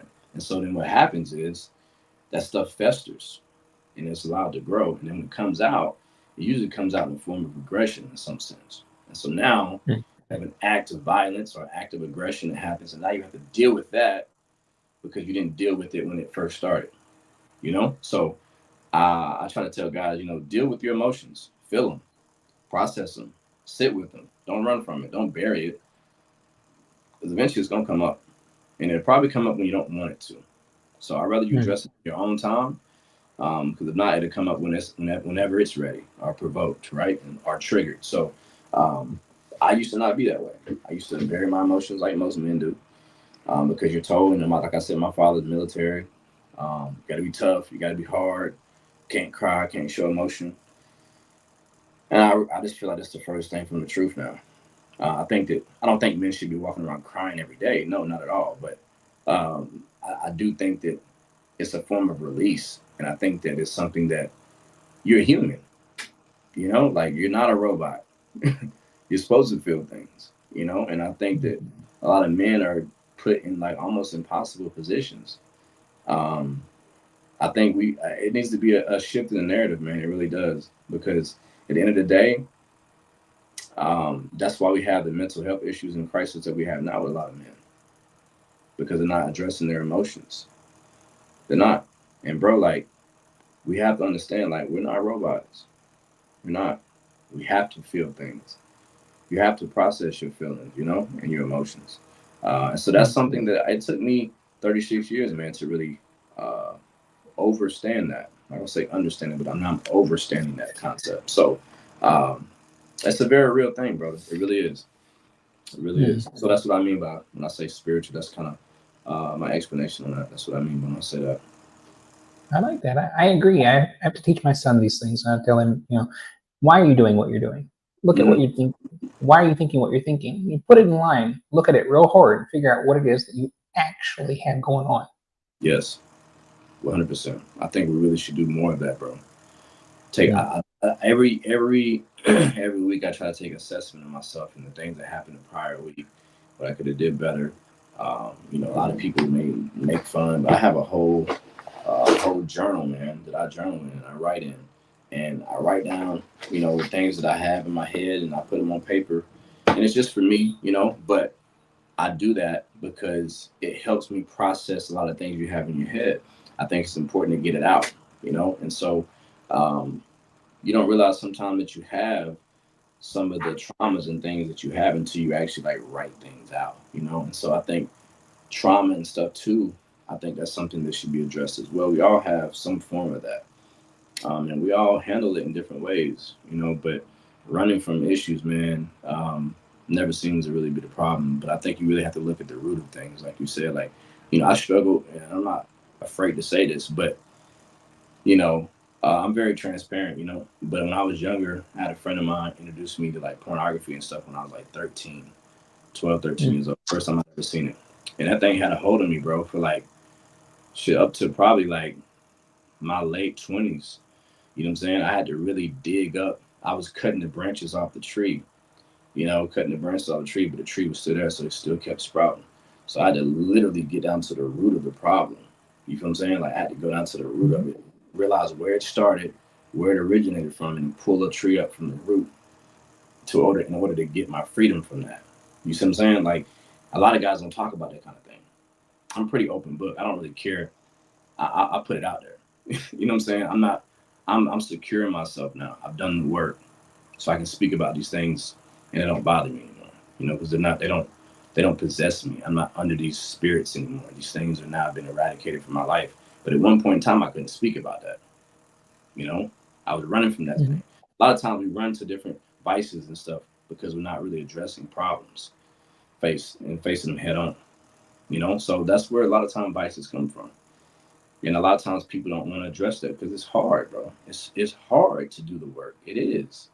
It's not fun. It's not gonna be fun. But usually you run towards that monster, that demon that you're trying to fight. It's usually not as scary as you think it is once you get right up on it. But you got to run to it though. You got to. It's the only way around it, bro. Another thing being that they are not uncommon among us. All of us face basically the same things, even though they torment us in secret in our minds. You know, a friend of mine, Ted, he told me that we suffer, especially men. We do a lot. I'm not saying just men, but you know, women too. But most of us suffer more in the mental more than we do in the physical. If you think about it, most of us suffer more up here than we do in the physical realm. We do, and a lot of times it's things that don't even really happen. It's just our thoughts. You know, Mm. sometimes it's stuff that never happened to us. It's just anxiety, right, about things that we think could happen. We suffer more mentally than we do physically. We do. It's crazy when you really think, when you really sit down and break that thing down and decipher that and really understand what that really means. It's deep. It's really deep. It goes to show you how powerful this thing up here really is. It really is. That's why I was saying earlier, like I'm stepping now into mastering my mental. I've mastered the physical already. But this, I'll never probably master it fully because it's so complex. It's so deep. It is. But it's a powerful tool, man. It's a powerful tool. I really do feel like, you know, not to get too religious or spiritual on that side of things, but in the beginning it says the word was God and the word was with God. So there was literally spoken word, but it was a thought first. So literally that's consciousness at its highest. There was a thought and then it was spoken. So if you think about it, that goes to show you how strong the mind really is. Whatever you perceive to be possible is possible. Literally. Not figuratively speaking, but like literally speaking. If you think something's possible or you think something's not possible, you're right. Because whatever your mind can conceive and believe, it can achieve. It's a fact. I've seen it, bro. I've done some things that I didn't think I could do at one time, but once I started really believing in that and really thinking that I could really accomplish it, sky's the limit. Everything that we have on this earth, brother, everything we have, someone thought of it first. Think about how crazy that is. Every single thing that we have luxury over on this earth, someone thought of it and made it come to pass or come true. Every single thing. This thing that we're speaking about, this device that we're speaking on right now, someone thought of it. Like, think about how crazy this would have sounded 200 years ago for someone to say, Yeah. What state are you in right now? Well, right now I'm in Surabaya. Okay, and I'm in the States, I'm in South Carolina, right? So who would have thought me and you could be speaking over a device, looking at a screen? I can see you, you can see me. We're not in the physical, but we're speaking on a device from miles and miles away across the world. That would have been not a possible thing, a possible reality 200 years ago. And someone would have said, hey, I'm gonna create a device where we can do that. You'd be like, you're crazy. But someone believed that you can make that happen, and they did. Yeah. Everything comes from thought, bro. Everything. So the mind's a powerful tool.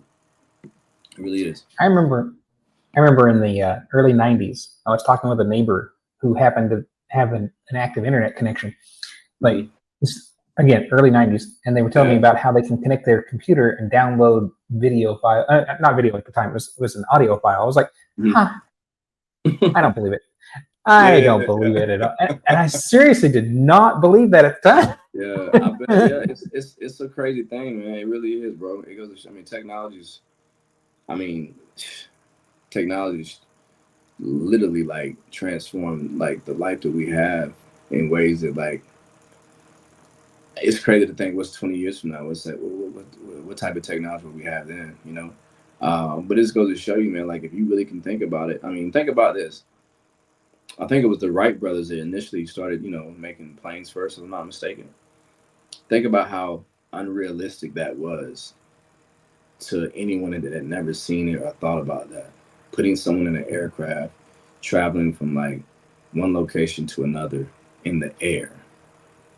That I'm sure at one point was probably called unrealistic. I literally live near an airport. I see planes every day, all day. It doesn't even faze me anymore.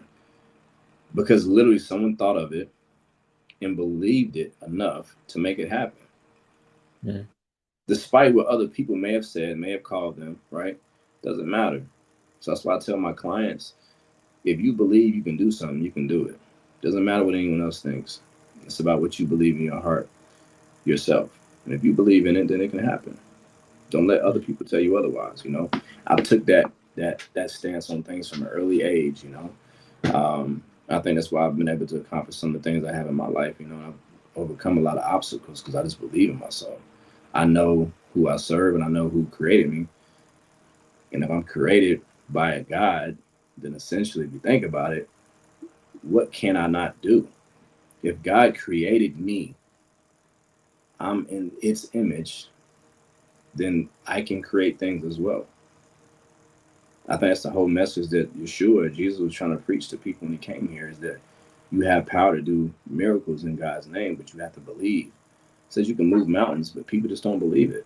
You have to literally believe without a shadow of a doubt that you can say the faith of a mustard seed. That's powerful, bro. It's very powerful. People just don't. The Bible is a very metaphoric thing, but it's a very literal thing too. It's all about perception. I've noticed this too. I've been doing a lot of studying lately, and we can read the same passage, watch the same movie, right, and get two totally different interpretations from the same thing.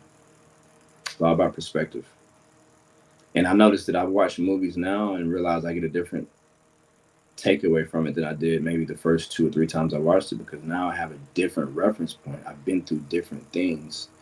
So now I have more context, right? So now I'm like, oh man, I missed that the first time. Or maybe I didn't really miss it. I just didn't receive it as much as I am now, because now I can relate to it a lot more. So like you may get a totally different interpretation from something you read or see than I do, but it's the same exact thing, So it's very interesting, man. I think that's why they say, that piece of literature is probably the most famous piece of literature we have, is because it's literally based off interpretation. And then people can use it to control people as well. It's a very powerful tool. It literally has life in it. And I think that's why it's so profound. It really is, but you have to be open when you're reading. You have to, I think, to almost like search for discernment in what you're reading as well, because a lot of times people will tell you one thing, and they'll tell you their interpretation of it. That may not necessarily be your interpretation. You need to read it for yourself. And that's why I tell people, read it for yourself. Don't just take someone else's word for something. Read it for yourself. Discern, try to get some discernment on your own and actually get your own interpretation, your own perspective of it. Don't just take what a pastor says, or what this person on YouTube says, or this person in your family says. Sit down and read it for yourself. Get your own understanding. It says in all things you should gain understanding and seek truth. In all things we do. That's exactly what I try to do, bro. I really do. In everything I do, I try to be as honest as I can be and seek truth in everything I'm doing. And I might not get to the bottom of everything, but the goal is to try, right? To aim to do that. We're not ever gonna know everything. None of us ever will, but I can try to be better than I was today. And I try to learn something every day. even if it's learning what not to do. I try to learn something every single day. I feel like it's just what do they say? If you don't use it, you lose it. And I feel like with your brain, your mind, it's a powerful thing, so you have to use it. And I try to learn and use it every single day, bro. I really do. I read something, meditate. I literally try to be a better version of myself today than I was yesterday in some capacity, even if it's just 1%. If I can do that each day, each year, I get 365% better. Love it. That's great. That's a lot of change, man. But would I do that in 2 days? No. All you gotta do is do 1% though. 1% is possible. You can get 1% better every day. You can. If you really try and put effort, you can. And so in a year, look how much better you got now. I take inventory every year, man, on my birthday of the year prior. I do that every year. I write down the things that happened in my life that I didn't like, my failures, right? The lessons I've learned, things I could have did better. I assess relationships that I've had. If I've ended relationships, I assess those. If I've gained relationships, I assess those. And I try to really take inventory of things I've done the year prior. I think that's important. I started doing it about 33, 32, 33 years old. I kind of started doing that. And ever since, it's made me realize that life is short and life is fleeting. So I try to make the best of it. And that's why I do that. That's why I take inventory, because I don't know when my last day is up. And neither do you. None of us do. And so I started at 32, 33 years old, understanding that every day literally could be my last.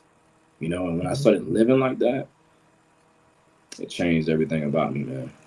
It changed everything about me. I don't waste any time now. I'm very focused, very driven on what my goals are and what I'm trying to accomplish, because I realize I'm not guaranteed to be here tomorrow. So I can't just act like I got all this time, because I don't really know if I do or not. You know what I'm saying? And at first it scared me. But then I was like, you know what? I shouldn't be scared. God's not a God of fear. So I don't let it scare me. I just let it bring things into focus on what's really important and what's not. There's no point in me being afraid of something I know is going to happen, right? If I know it's going to happen, how can I really be afraid of it? But if I'm making the best of it, there's nothing to be afraid of, So now I just try to live my life every day like, man, this could be my last one, so I'm going to make the best of it. And not every day is good. Like when I tore my hamstring last Wednesday. Oh my gosh. It wasn't really a good day.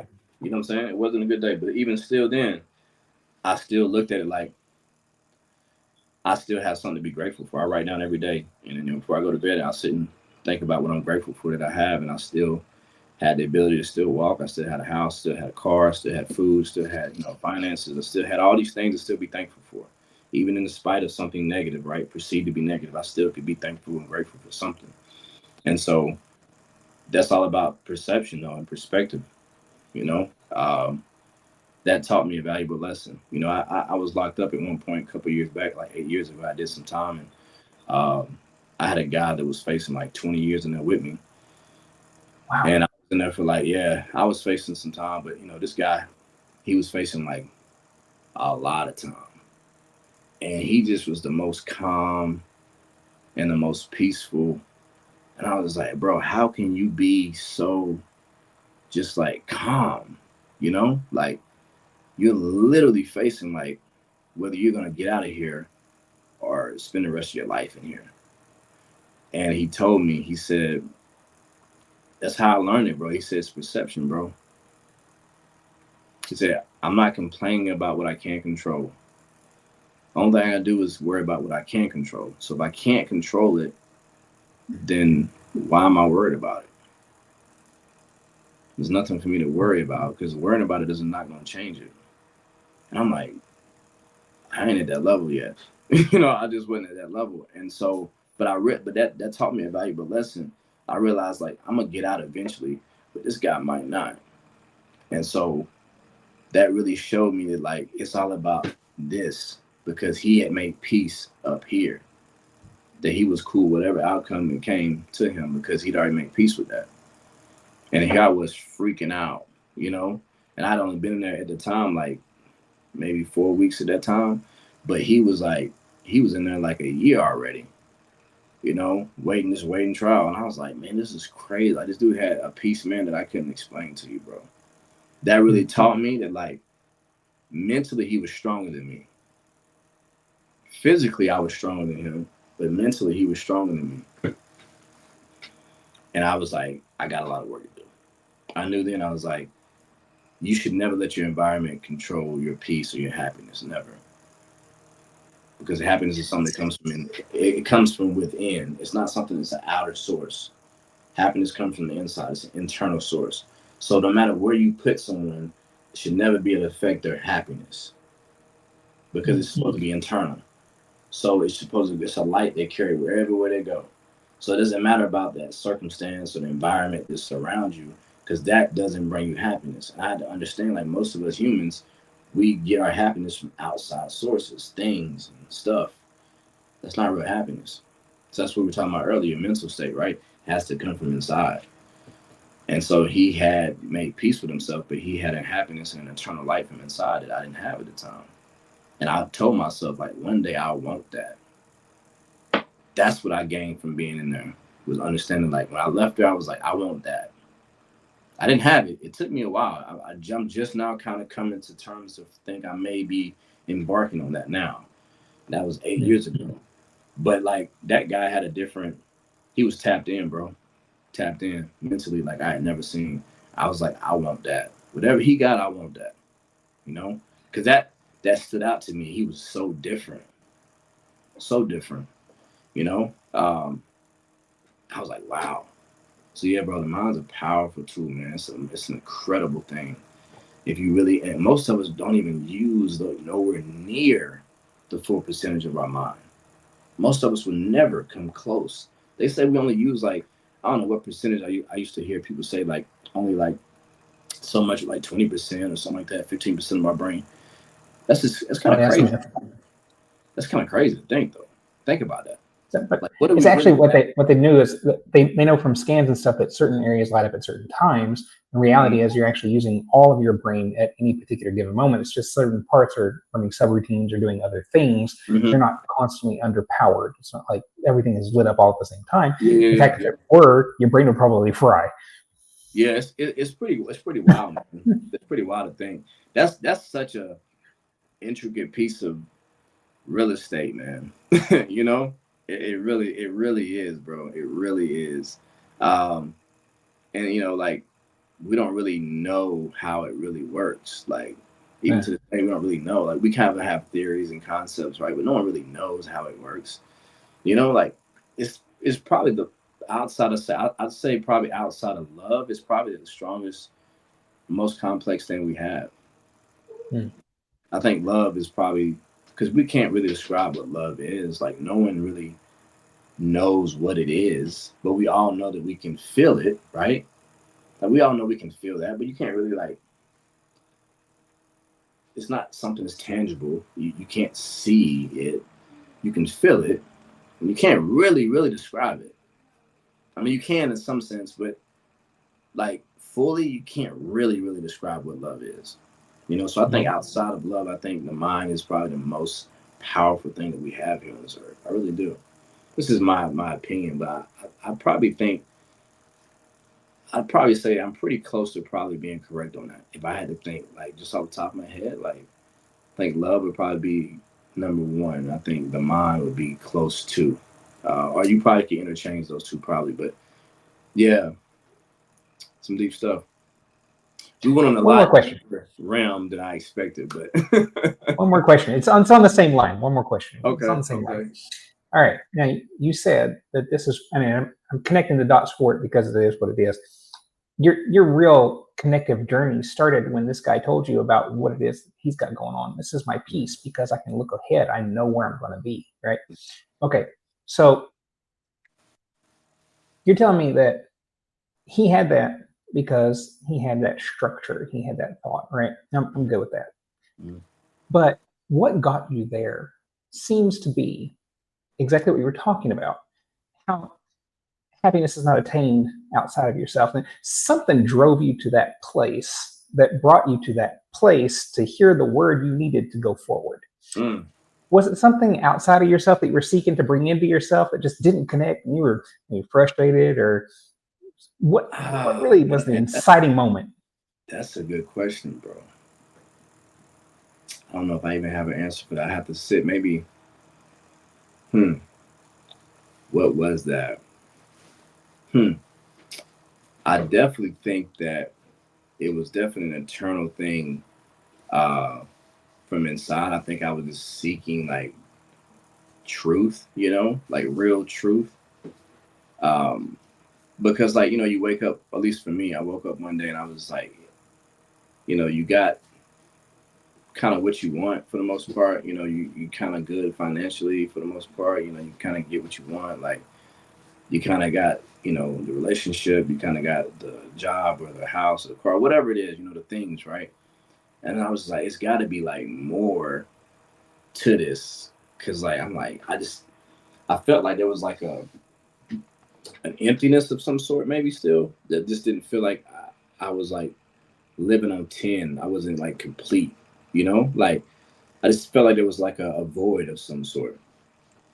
Um, some people call it, like a longing for like some type of higher power or some type of, something like maybe, God or Jesus or whatever you can feel. For me, it was kind of like I just felt like there had to be more to. I just didn't feel like I knew why I was here, like what my Mhm. purpose really was. You know what I'm saying? Like what am I here for? Like what's the whole concept of why I was here? Why were my parents? Why did they have me? Like why was I not? I know I'm sure my mom and dad was together multiple times. Like, but why me? You know what I'm saying? Like why was I here? Why was I one of the ones that made it and the rest of them didn't? Like it has to be a reason for that. And I started searching for like there has to be more to what I'm doing than the physical. So I think I was like kind of searching for that.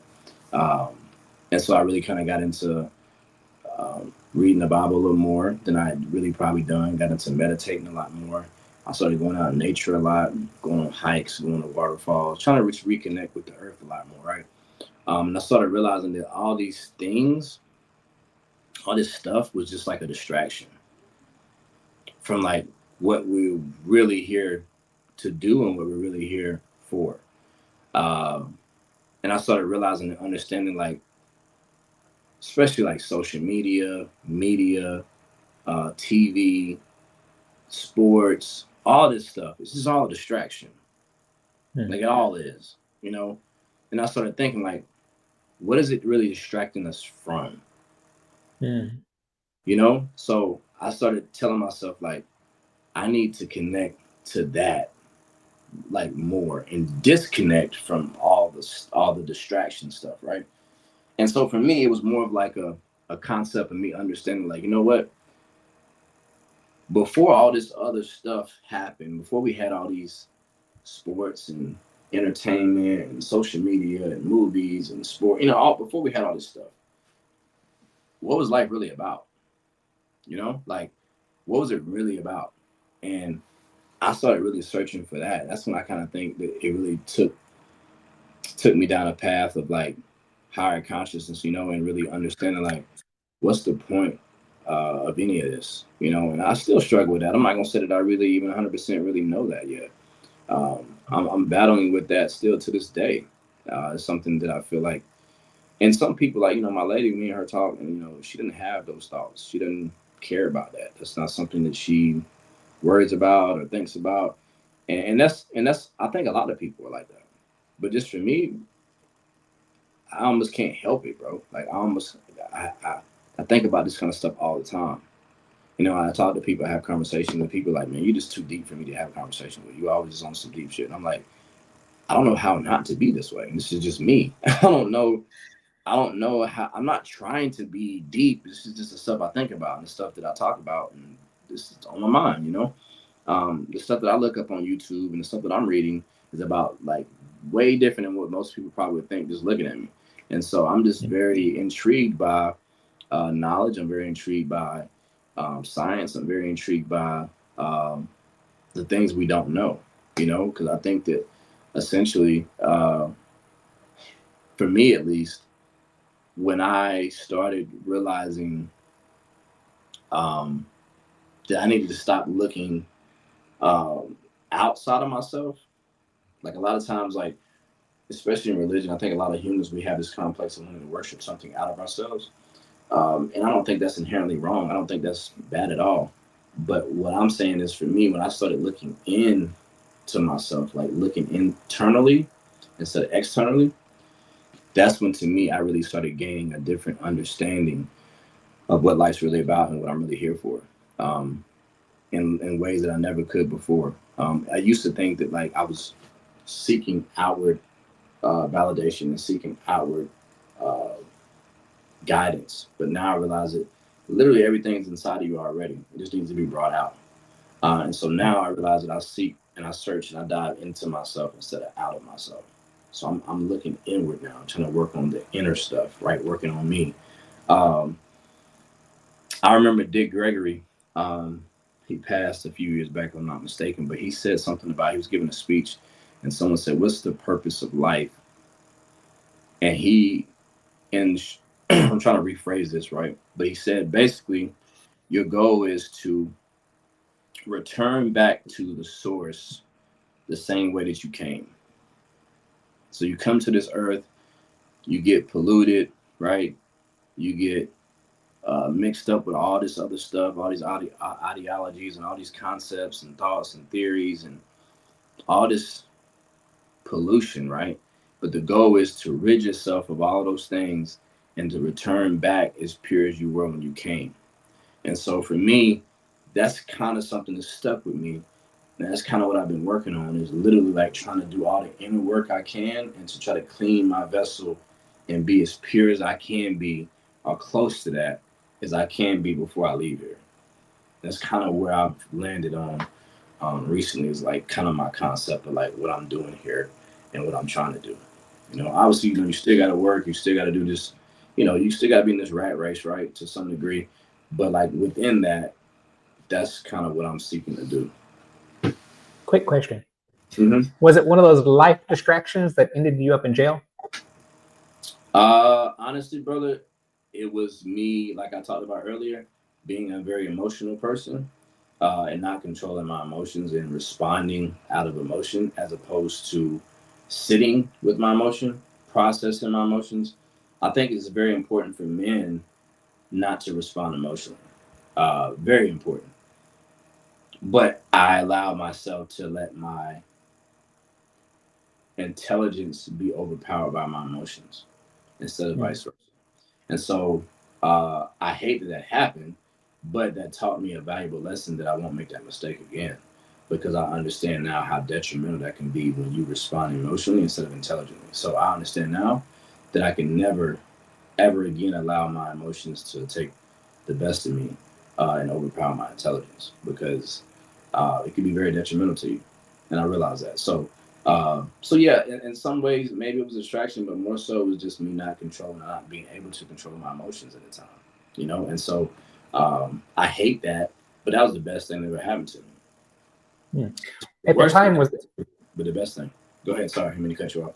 No, you were right. Yeah, the best of times, the worst of times. But exactly. Was it easy for you at the time to actually hear that interior voice and have a dialogue between the two of your thoughts, thought processes, the interior voice, or was that disconnected? Oh, at the time, totally disconnected. Yeah, for sure. That's not something I ain't probably reconnect that probably until a lot of therapy, a lot of self-work, meditating, right, journaling, all the things before I was able to really connect those pieces. So no, definitely disconnected for sure. It wasn't an overnight thing. It took me about 5 to 6 years to really come to terms with understanding that's what happened. Because initially I was in denial the first like 2 years probably. It's so easy to deflect, and push things off on other people and push blame. End of the day, man, especially as men, like we have to take full responsibility for the things we do and where we are. And you can't really work on yourself until you do that. you have to admit that you have a problem in order to get over one, right? So I think it's important for us to admit to ourselves, if nothing else, that everything's our fault. Whether it's your fault or not, it's still your fault. Because until you make it your fault, you can't do anything about it. So you have to take I, ownership of your own shit. You know what I'm saying? I like that. I really Yeah, like that. That's bearing responsibility. Sometimes, even when you aren't involved, sometimes you got to just yeah. shoulder up to it anyway. Yeah. It's and especially when you're like one of the chosen ones. Like I say, like when you're one of the people, like I'm in my ecosystem. Like people pull from me so much. You know what I'm saying? Like I'm the guy that everybody like comes to. So I just know like shit got to get done. You feel me? So like me complaining about it or trying to push it off on someone else, like that's not why people hit me up. They hit me up because they know I'm gonna get shit done. And so at the end of the day, like I gotta say, you know what? Even if it's not my fault, like okay, it's my fault. Or like how can I affect change in the situation? I'm one of those people. Like I'm not a problem person. I'm a solving problem person, right? So I'm not gonna complain about something. I'm trying to figure out a solution to a problem. So like when you come to me with a problem, like I'm like, okay, well, how can we fix it? Like we can talk about it, that's cool, but like I don't want to do too much talking. Let's just start taking that energy that we're doing talking and try to figure out a solution to the problem, so that we don't have to worry about the problem being a problem anymore. You know, a lot of people just want to talk and complain about it. And I'm like, if that's what you want, tell me when you come to me. Hey, I just want you to listen and hear me out. I don't really want any feedback. Okay, cool. And I'll sit back, you know what I'm saying, and just listen. But like, if you come to me with a problem, I'm thinking like, okay, you want a solution. Let's put our heads together, right, and try to figure out, you know, how we can solve this thing. That's I'm more solution based than problem based. That's just me, you know. So um, I had to learn that about myself, you know. But yeah, so I think taking ownership can be it can be a lot of weight to bear, but at the same time, you know, I just feel like I have an obligation to my people, at least in my ecosystem, to play that role, and Yeah. I've kind of just stepped into that, you know. So my father's the same way, man. He is. I think maybe I learned that from him, you know. And so, but I have to also now I've attached myself to different mentorship groups because I need people pouring back into me because I pour into so many other people so much, you know. So I have to get my cup filled because I'm filling everybody else's cup all week. I'm pouring into everyone else Mhm. all the time. So I got to attach myself to other men, right, to receive the same thing I'm pouring into other people, so someone can pour into me as well. Because you know they always say, "What if, you know, who's there for the strong people? The strong people don't have anyone to be strong for them." And so I had to realize that. So I had to go out and seek counsel, right, for from other men that I look up to get that because I wasn't getting that at one point. And so I was like running my battery low, but I didn't have anybody to recharge me. You know what I'm saying? So that's Yeah. something that I like actively do, and it took me some time to really understand I needed to do that. Brother, you keep answering questions before I've asked them. Oh, well, I guess that's a good thing. We're on the same frequency, man. You know, we're on the Yeah, same. I was seriously about to ask you. You come up to times where Yeah, you empty, right? I mean, what do you yeah, know? And then yeah, you're gonna have to tell somebody, no, I can't handle that right now because I'm out, yeah, you know. But yeah, bro. And you just that's answering it. an important tool too, man. Knowing that I heard, I think it was Elon Musk. I think his wife, if I'm not mistaken, she said, or his ex-wife, I think he got divorced, if I'm not mistaken. But she said that she used to see him and she thought he was a very selfish man because he was always telling people no, telling people no, telling people no. He was always just focused on himself. But the reason why he was doing that is because he knew what his mission was and what he was here to do. And so every time he told himself, he told everyone, every time he told someone else no, he was telling himself yes to what his purpose was, right? So sometimes you have to tell people no. It's almost like the concept when they say when you're on a plane, they give you the whole speech. Like if we were to go down and the mask come out, make sure you put yours on first before you put your neighbors on, right? Because you can't help no, you can't help someone until you're good. Like you got to help you first before you can help someone else. So it's kind of the same concept. Like I had to realize, like, yo, Jay, you got to take care of your mental, right, and really fill your cup before you fill other people's cup, or at least refill your cup after you're pouring into other people. So that's something that I make sure I do now. But I've not always been good about doing that. And so, like I said, every day I try to be 1% better, bro. So I try to put myself around people that are doing better than me financially, doing better than me business wise, doing better than me spiritually. You know, I try to put myself around people better than me so I can learn something. You know, my father always tells me if I'm the smartest person in the room, then I need to probably get in a different room. So I try to put myself in situations where I'm always learning something. That's something that I'm really big on. I try to make sure I'm always learning something. Always, it's important to me. It really is to better myself in some way. My biggest fear, bro, is literally being on my deathbed, whenever that may be, and getting to, if we have an afterlife, and getting to that and speaking with the creator and him telling me or showing me what I could have been, but I just didn't live up to the potential that I had. Yeah. That would literally be hell for me. Seeing that I didn't like capitalize on the potential that I had, and I could have been, or I could have done all these things, and I possessed this power to do all this, and I just didn't live up to it. That's my biggest fear. And so, like I told you, I started waking up realizing that I'm getting closer to death every day. It started making me look at things completely different, and I'm moving a different way now. People that knew me from years back, they run into me now, they all say like, bro, you're different. I said, yeah, I am. I'm like connected now. You know what I'm saying? Like, I know who I am. I know what my purpose is now. So I'm not distracted anymore. Once you're not distracted, you can be a dangerous person. You know what I'm saying? When you're not distracted. So that's why they keep us distracted, brother. The enemy wants to keep us distracted, because the more distracted we are, the easier it is for them to control us. The more distraction they put out here, the more movies, the more TV, the more sports, the more this, the more that. The more distracted we are, the easier it is for them to blindside us doing all this other stuff they're doing that we don't really know, and that we're not really aware of. So it's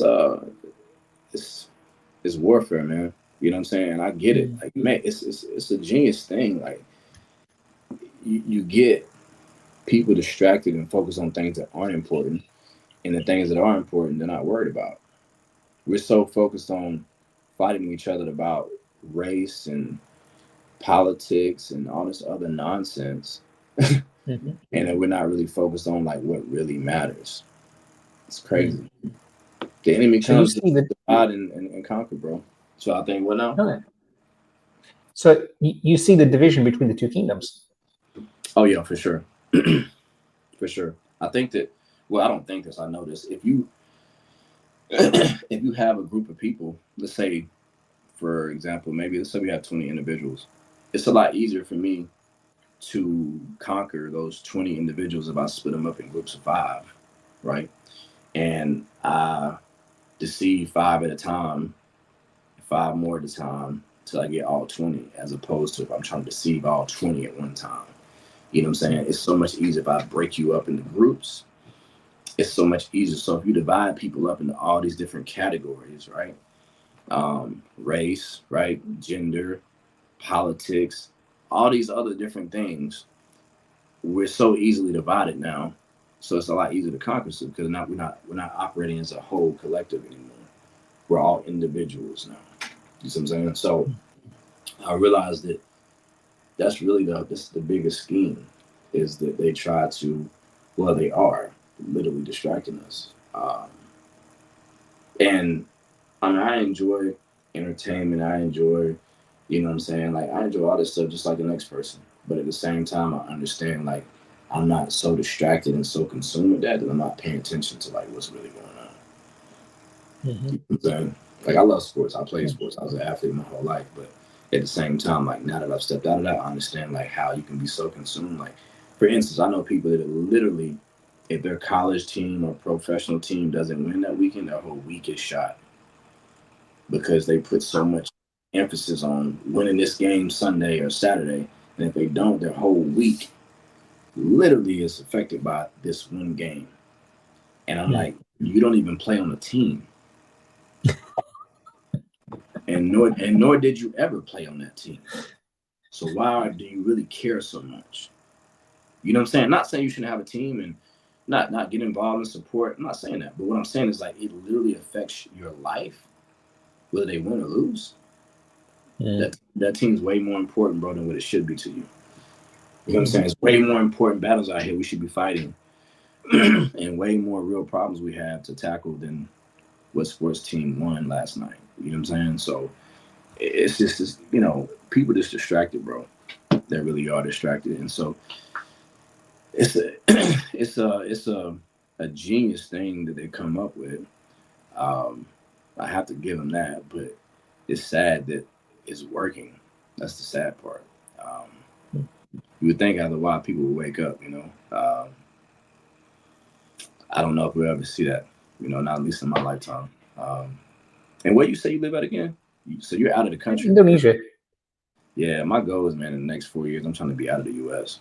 That's my goal. Wow. Yeah, I'm Where you trying. headed? Um, I got a few places I've been looking at. You know, a friend of mine, me and him, and he's from Gambia. You know, he lives here, but he's from there. We've been talking about some things out that way, maybe purchasing some property out there. Um, you know, money goes so much further in other countries. We looked at places like Costa Rica potentially. We looked at, I even looked at Dubai at one point. You know, me and my assistant. You know, my assistant's actually moving to Dubai, and we've been thinking about there too. So, honestly, man, I just want to be out of the way. You know what I'm saying? Mm-hmm. Like, I see the writing on the wall. And I see things coming down the pipeline, and I'm like, bro, I'm trying to be out of the way. You know, Mm-hmm. like I don't, I don't bother nobody. You know what I'm saying? I want to be left alone, just me and my people, and I just want to be out of the way. You know, so the U.S. obviously is home to me. Initially, I was born in Germany, but you know, in Europe, but at the same time, like I have family and stuff here, and I'm pretty sure I'll come back and visit and stuff. But I'm trying to be like 8, 9 months out of the year. I'm trying to be somewhere else, and I come back maybe, you know, a week or two at a time, you know, to maybe calculate about 3 months out of the year. I'll be maybe stateside, and the rest of the time I'm trying to be somewhere else. You know what I'm saying? So I'm setting myself up now for the next, you know, I'm 36. So by the time I'm 40, that's kind of my goal. That's what I want to be doing. So I'm putting things in place now to make that happen for sure. That sounds cool. That really does sound cool. Yeah, bro. It's the US ain't it. It's not it, bro. It's not like There are I don't some know. serious problems, that's for sure. Yeah, I mean, I love, you know, I love the country and all that, bro. I mean, I love my freedoms that we do have and stuff. At the end of the day, man, like it's just, yeah, it's not what it used to be. You know what I'm saying? It's just really, and I know a lot of people love to come here because maybe their situation is worse than, you know, maybe it is here. But and I'm not complaining. I'm just saying that I see things I don't like, right? I see a lot of things that I'm not okay with, and so instead of complaining, I'm just gonna change it. Hmm. So I'm just gonna remove myself from the things that I don't like and put myself in a better situation. So you Simple as wouldn't that. think that maybe wouldn't think maybe that there'd be a way to gain access and push other ideas, maybe control from the inside, which you can't from the outside. I'm not gonna say it's not possible. I think that or the only way me and a friend of mine was just talking about this earlier. I really feel like the only way to really affect change on that level here would just to literally be like to shut down the grid. You know what I'm saying? Hmm. And I don't know if that's really like that would essentially put us all in this situation because then it's like, yeah, it would help us start over. It'd be like a reset, but then it would be like it would be a period of like the rebuild period would be very significant. You know what I'm saying? So it would affect us in ways that I don't think a lot of people would be ready for. And then when I say people, I mean like even like loved ones and friends and family that wouldn't be able to make the adjustment, if that makes sense. So um, yeah, I mean, but anything's possible. Anything's possible. Like we talked about, you know, if you can believe it, it can happen. But it would have to be a collective effort. And I don't know if enough people are gonna get behind that. You know, like if we all, and like I said earlier, everybody's divided, right? If we all were Hmm. united on a single front and we all came together to make a decision, right, to go against, right, the elites on certain things or to stand up against certain things we see, then yeah, a lot of things could happen. But the chances of everybody coming together and doing that is very slim and none. You know, so is it possible? 100% for sure it's Hmm. possible. Will it happen? I highly doubt it.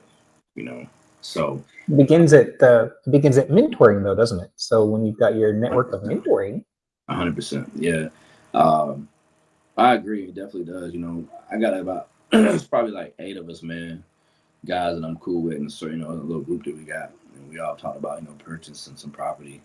You know, maybe 50, 60, maybe even 100 acres somewhere, and literally just having like our own little compound type shit. You know what I'm saying? So literally growing our own fruits, vegetables, the whole nine. Like it would take some planning, right, and some some finances and capital to make that happen. But like if it's something you really want to happen, you really want to happen. If you start planning strategically, strategizing now, it's something that can be, can come to fruition if you really want it to. Um, and I think that honestly, as we get further and further into the future, I think that's going to become more um, a popular thought than it is now. I think it's just going to Yeah. become more and more. I just think it will, because I think eventually you're going That's to have a division take place. It's going to be either taking a stance on this or you're not. And I think that it's going to be a lot more cut and dry, like a line drawn down the middle, and you have to pick a side. You know what I'm saying? And I know what side I'm on. Straight up. I already know I'm on the side of righteousness. Anything else, I'm not. I'm not with it. All this other stuff they pushing now in the media, and I'm not with none of that. You know what I'm saying? Like so, and it's an attack on masculinity right now too. It really is. And so, um, they're pushing a lot of things, man. A lot of stuff is just weird. The Olympics, I watched some of that not too long ago this past oh my week. God. It's just a lot of weird stuff going on. I've been watching. I'm like, man, this stuff's really happening now. So, um, it's a scary place, man. I don't have any kids, but I've been thinking about it. I'm older now. I'm in a place where I could, I feel like I could be, I could feel that role as a father. I feel like it would be something that I would love to embark on now. But at the same time, the other part of me is kind of like, man, what kind of world would I be bringing them into? But on the reverse side of things, I'm sure my grandparents probably felt the same way. I'm sure my parents felt the same way, right? So uh, we all say, well, yeah, but it wasn't this bad. But it's always that same statement at the time because that's the current, whenever it is, right? My grandparents, when they were here, I wasn't here. My dad wasn't here yet. So at that point, it was the worst they'd ever been to. So, you know, I don't know. I've been entertaining that concept a lot lately. Um, but I do think that we need good people to fight, you know, um, the BS that's coming and what we already have going on now. And the only way we're going to have that is for good people to have children, to raise them to be good people. I don't know who said this saying, or you may have heard it, but I think it's something similar. They say, well, something like, in order for evil to prevail, all it takes is good people to do nothing. Mhm. And so, if you have good people to stand by and don't do anything, that's all. That's just the environment for evil to take place. That's it. It's not even about having good people being here. If they just don't do anything. So uh, if I'm on the side of righteousness, as I say, and I'm one of the good people, then if I don't participate in helping out in that fight, then essentially I'm contributing to the BS. Sometimes what do they say? Your silence um, is essentially like your agreement. In a sense. So Silence is assent. yeah. So what I'm saying, it really is. So you kind of have to stand for something, if not your fault for anything. So I feel like I have to kind of make my mark in that, if that makes sense. You know what I'm saying? So, but I really wanted to work on myself first because I know at one point in time I just was not ready to be a father. I had to do a lot of work first. Now I'm at a point where, I have nieces and nephews now, and they've changed me in so many ways, man. I'm so thankful for them. They're 5 and 2 now, and I look at them now and I was like, wow, like these two little humans have changed me in ways that I could never think that I would ever change. So I mean, and they're not even my my own children, they're just my niece and nephew. And I'm like, wow, how much more would I change if I had my own child? You know what I'm saying? Like, so it's It's a something big I've been, impact. yeah, bro, it's something I've been thinking about, man. But it's a big responsibility. I don't take it lightly. And that's why, I've not had kids up to this point. 'Cause I realize like it's a big responsibility. I take it very seriously. My father's been in my life, and I understand the role he still plays. And I'm 36, he's 66, and I still go to my father for advice and stuff to this day. It's a big role to be played. It's a big responsibility to have a whole human that you're responsible for. Yes, sir. It's scary to me. I'm gonna be honest. It terrifies me, but it's a beautiful thing too at the same time. It really is. It really is. For sure. I like how you said that you had a lot of stuff to work on before you could even, entertain the idea. It reminds me of Jordan Peterson saying, "How can you go out there and solve the problems of the world? You can't even clean your own room." Yeah. Real talk, man.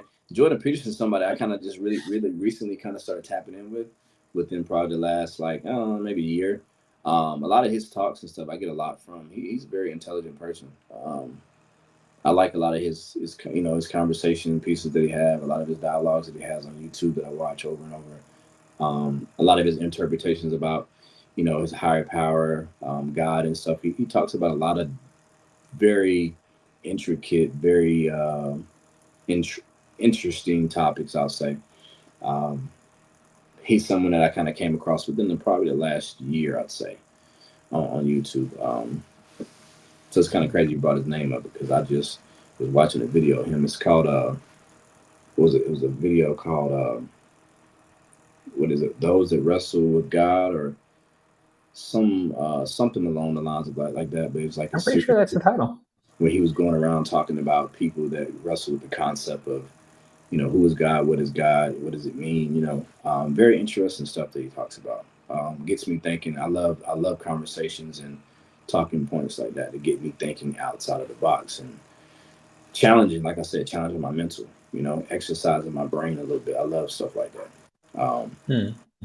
Those, interesting conversations, and then playing chess is something I'm like crazy about. You know what I'm saying? Yeah, I'm all about that. You got me at the conversations with the chess, just yeah. Using my mind, man, is something I'm obsessed with, bro. Because it's just, I don't know, man. It's just almost like a never-ending thing. You know what I'm saying? Like, and there's always somebody out there better than you. So I'm always like looking to learn and get better at that. So I just started playing chess probably like probably about a year ago or so now, something like that. Yeah, about a year, maybe a year and a half ago, something like that. Not too long. I'm obsessed with it now, though. I play chess all the time. Yeah, so on the phone, in person, at home by myself, I'm always like, I'm on chess time pretty hard now on the app. All right, I'm gonna send you a link and we'll play a game of chess later. Yeah, I'm down, bro. I'm down for sure. We'll make it happen. That'd be cool. I'm not really great at chess though, so it'll just be for fun. Oh, well, it's all good. It's all good, bro. You'll probably wipe the floor with me. It's all good. It's all good. Hey, we've used up more than 2 hours of your time, though, brother. Now, I'm going to go ahead and be cognizant of your time and let you loose. But before we go, would you mind giving us one little nugget of wisdom, a little pearl, one little jewel for our listeners? Yeah, well, first off, I appreciate you for having me on. Like I said, I know we kind of last week had a miscommunication on the time and whatnot, but I appreciate you accommodating me this week, man. So wanted to put that out there first. And to anybody that's listening, I appreciate you guys for being here and allowing me to have your ear for 2 hours, it seems like, of your time. I know it went a little bit longer than what we expected, but we had a real conversation, man, and sometimes that's important. I'll tell people this, I'll leave you with this nugget. When it comes to seeking your passion, I know a lot of people out there don't necessarily know what their purpose is, maybe in life. But I tell each and every one of you, start with your passion, whatever you feel passionate about. And when I say passionate, I mean whatever it is that you feel like you literally wake up thinking about, and whatever you go to sleep thinking about, most likely it probably is what you're passionate about the most. And so use that and try to figure out a way to cultivate that into some type of monetization, to where you can literally get paid to do what you love to do. I think if you can figure that out, you'll be putting yourself one step closer to really accomplishing whatever your purpose is here. So for me, helping others, I figured out a way to capitalize and monetize that in a way to where I can reach hundreds of people now and literally get paid to do it. It's not work for me at this point, so I have a fulfillment now that I didn't think I could ever really obtain, and I'm actually getting paid to do it. So I want to leave you guys with that. Seek your passion. Don't chase the money. Chase your passion first. And in doing so, you'll come to your purpose. Oh, I love it. Most definitely, bro. So this has been JT or Jermaine Todd. Yes, and sir. He has been talking with us about so many wonderful things. And Yes, sir. I'm Yes, glad sir. to have had you on. Most definitely. I have to do it again sometime, brother. I appreciate you, man. All right. Thank you so much. Likewise, Hang with brother. me after this for just a little bit. Yeah. Okay, On the cool. back stand. Yes, All right. sir. You guys Okay. take care, man. See you there, everybody. Be bold. Yes, sir. Peace. Peace and blessings.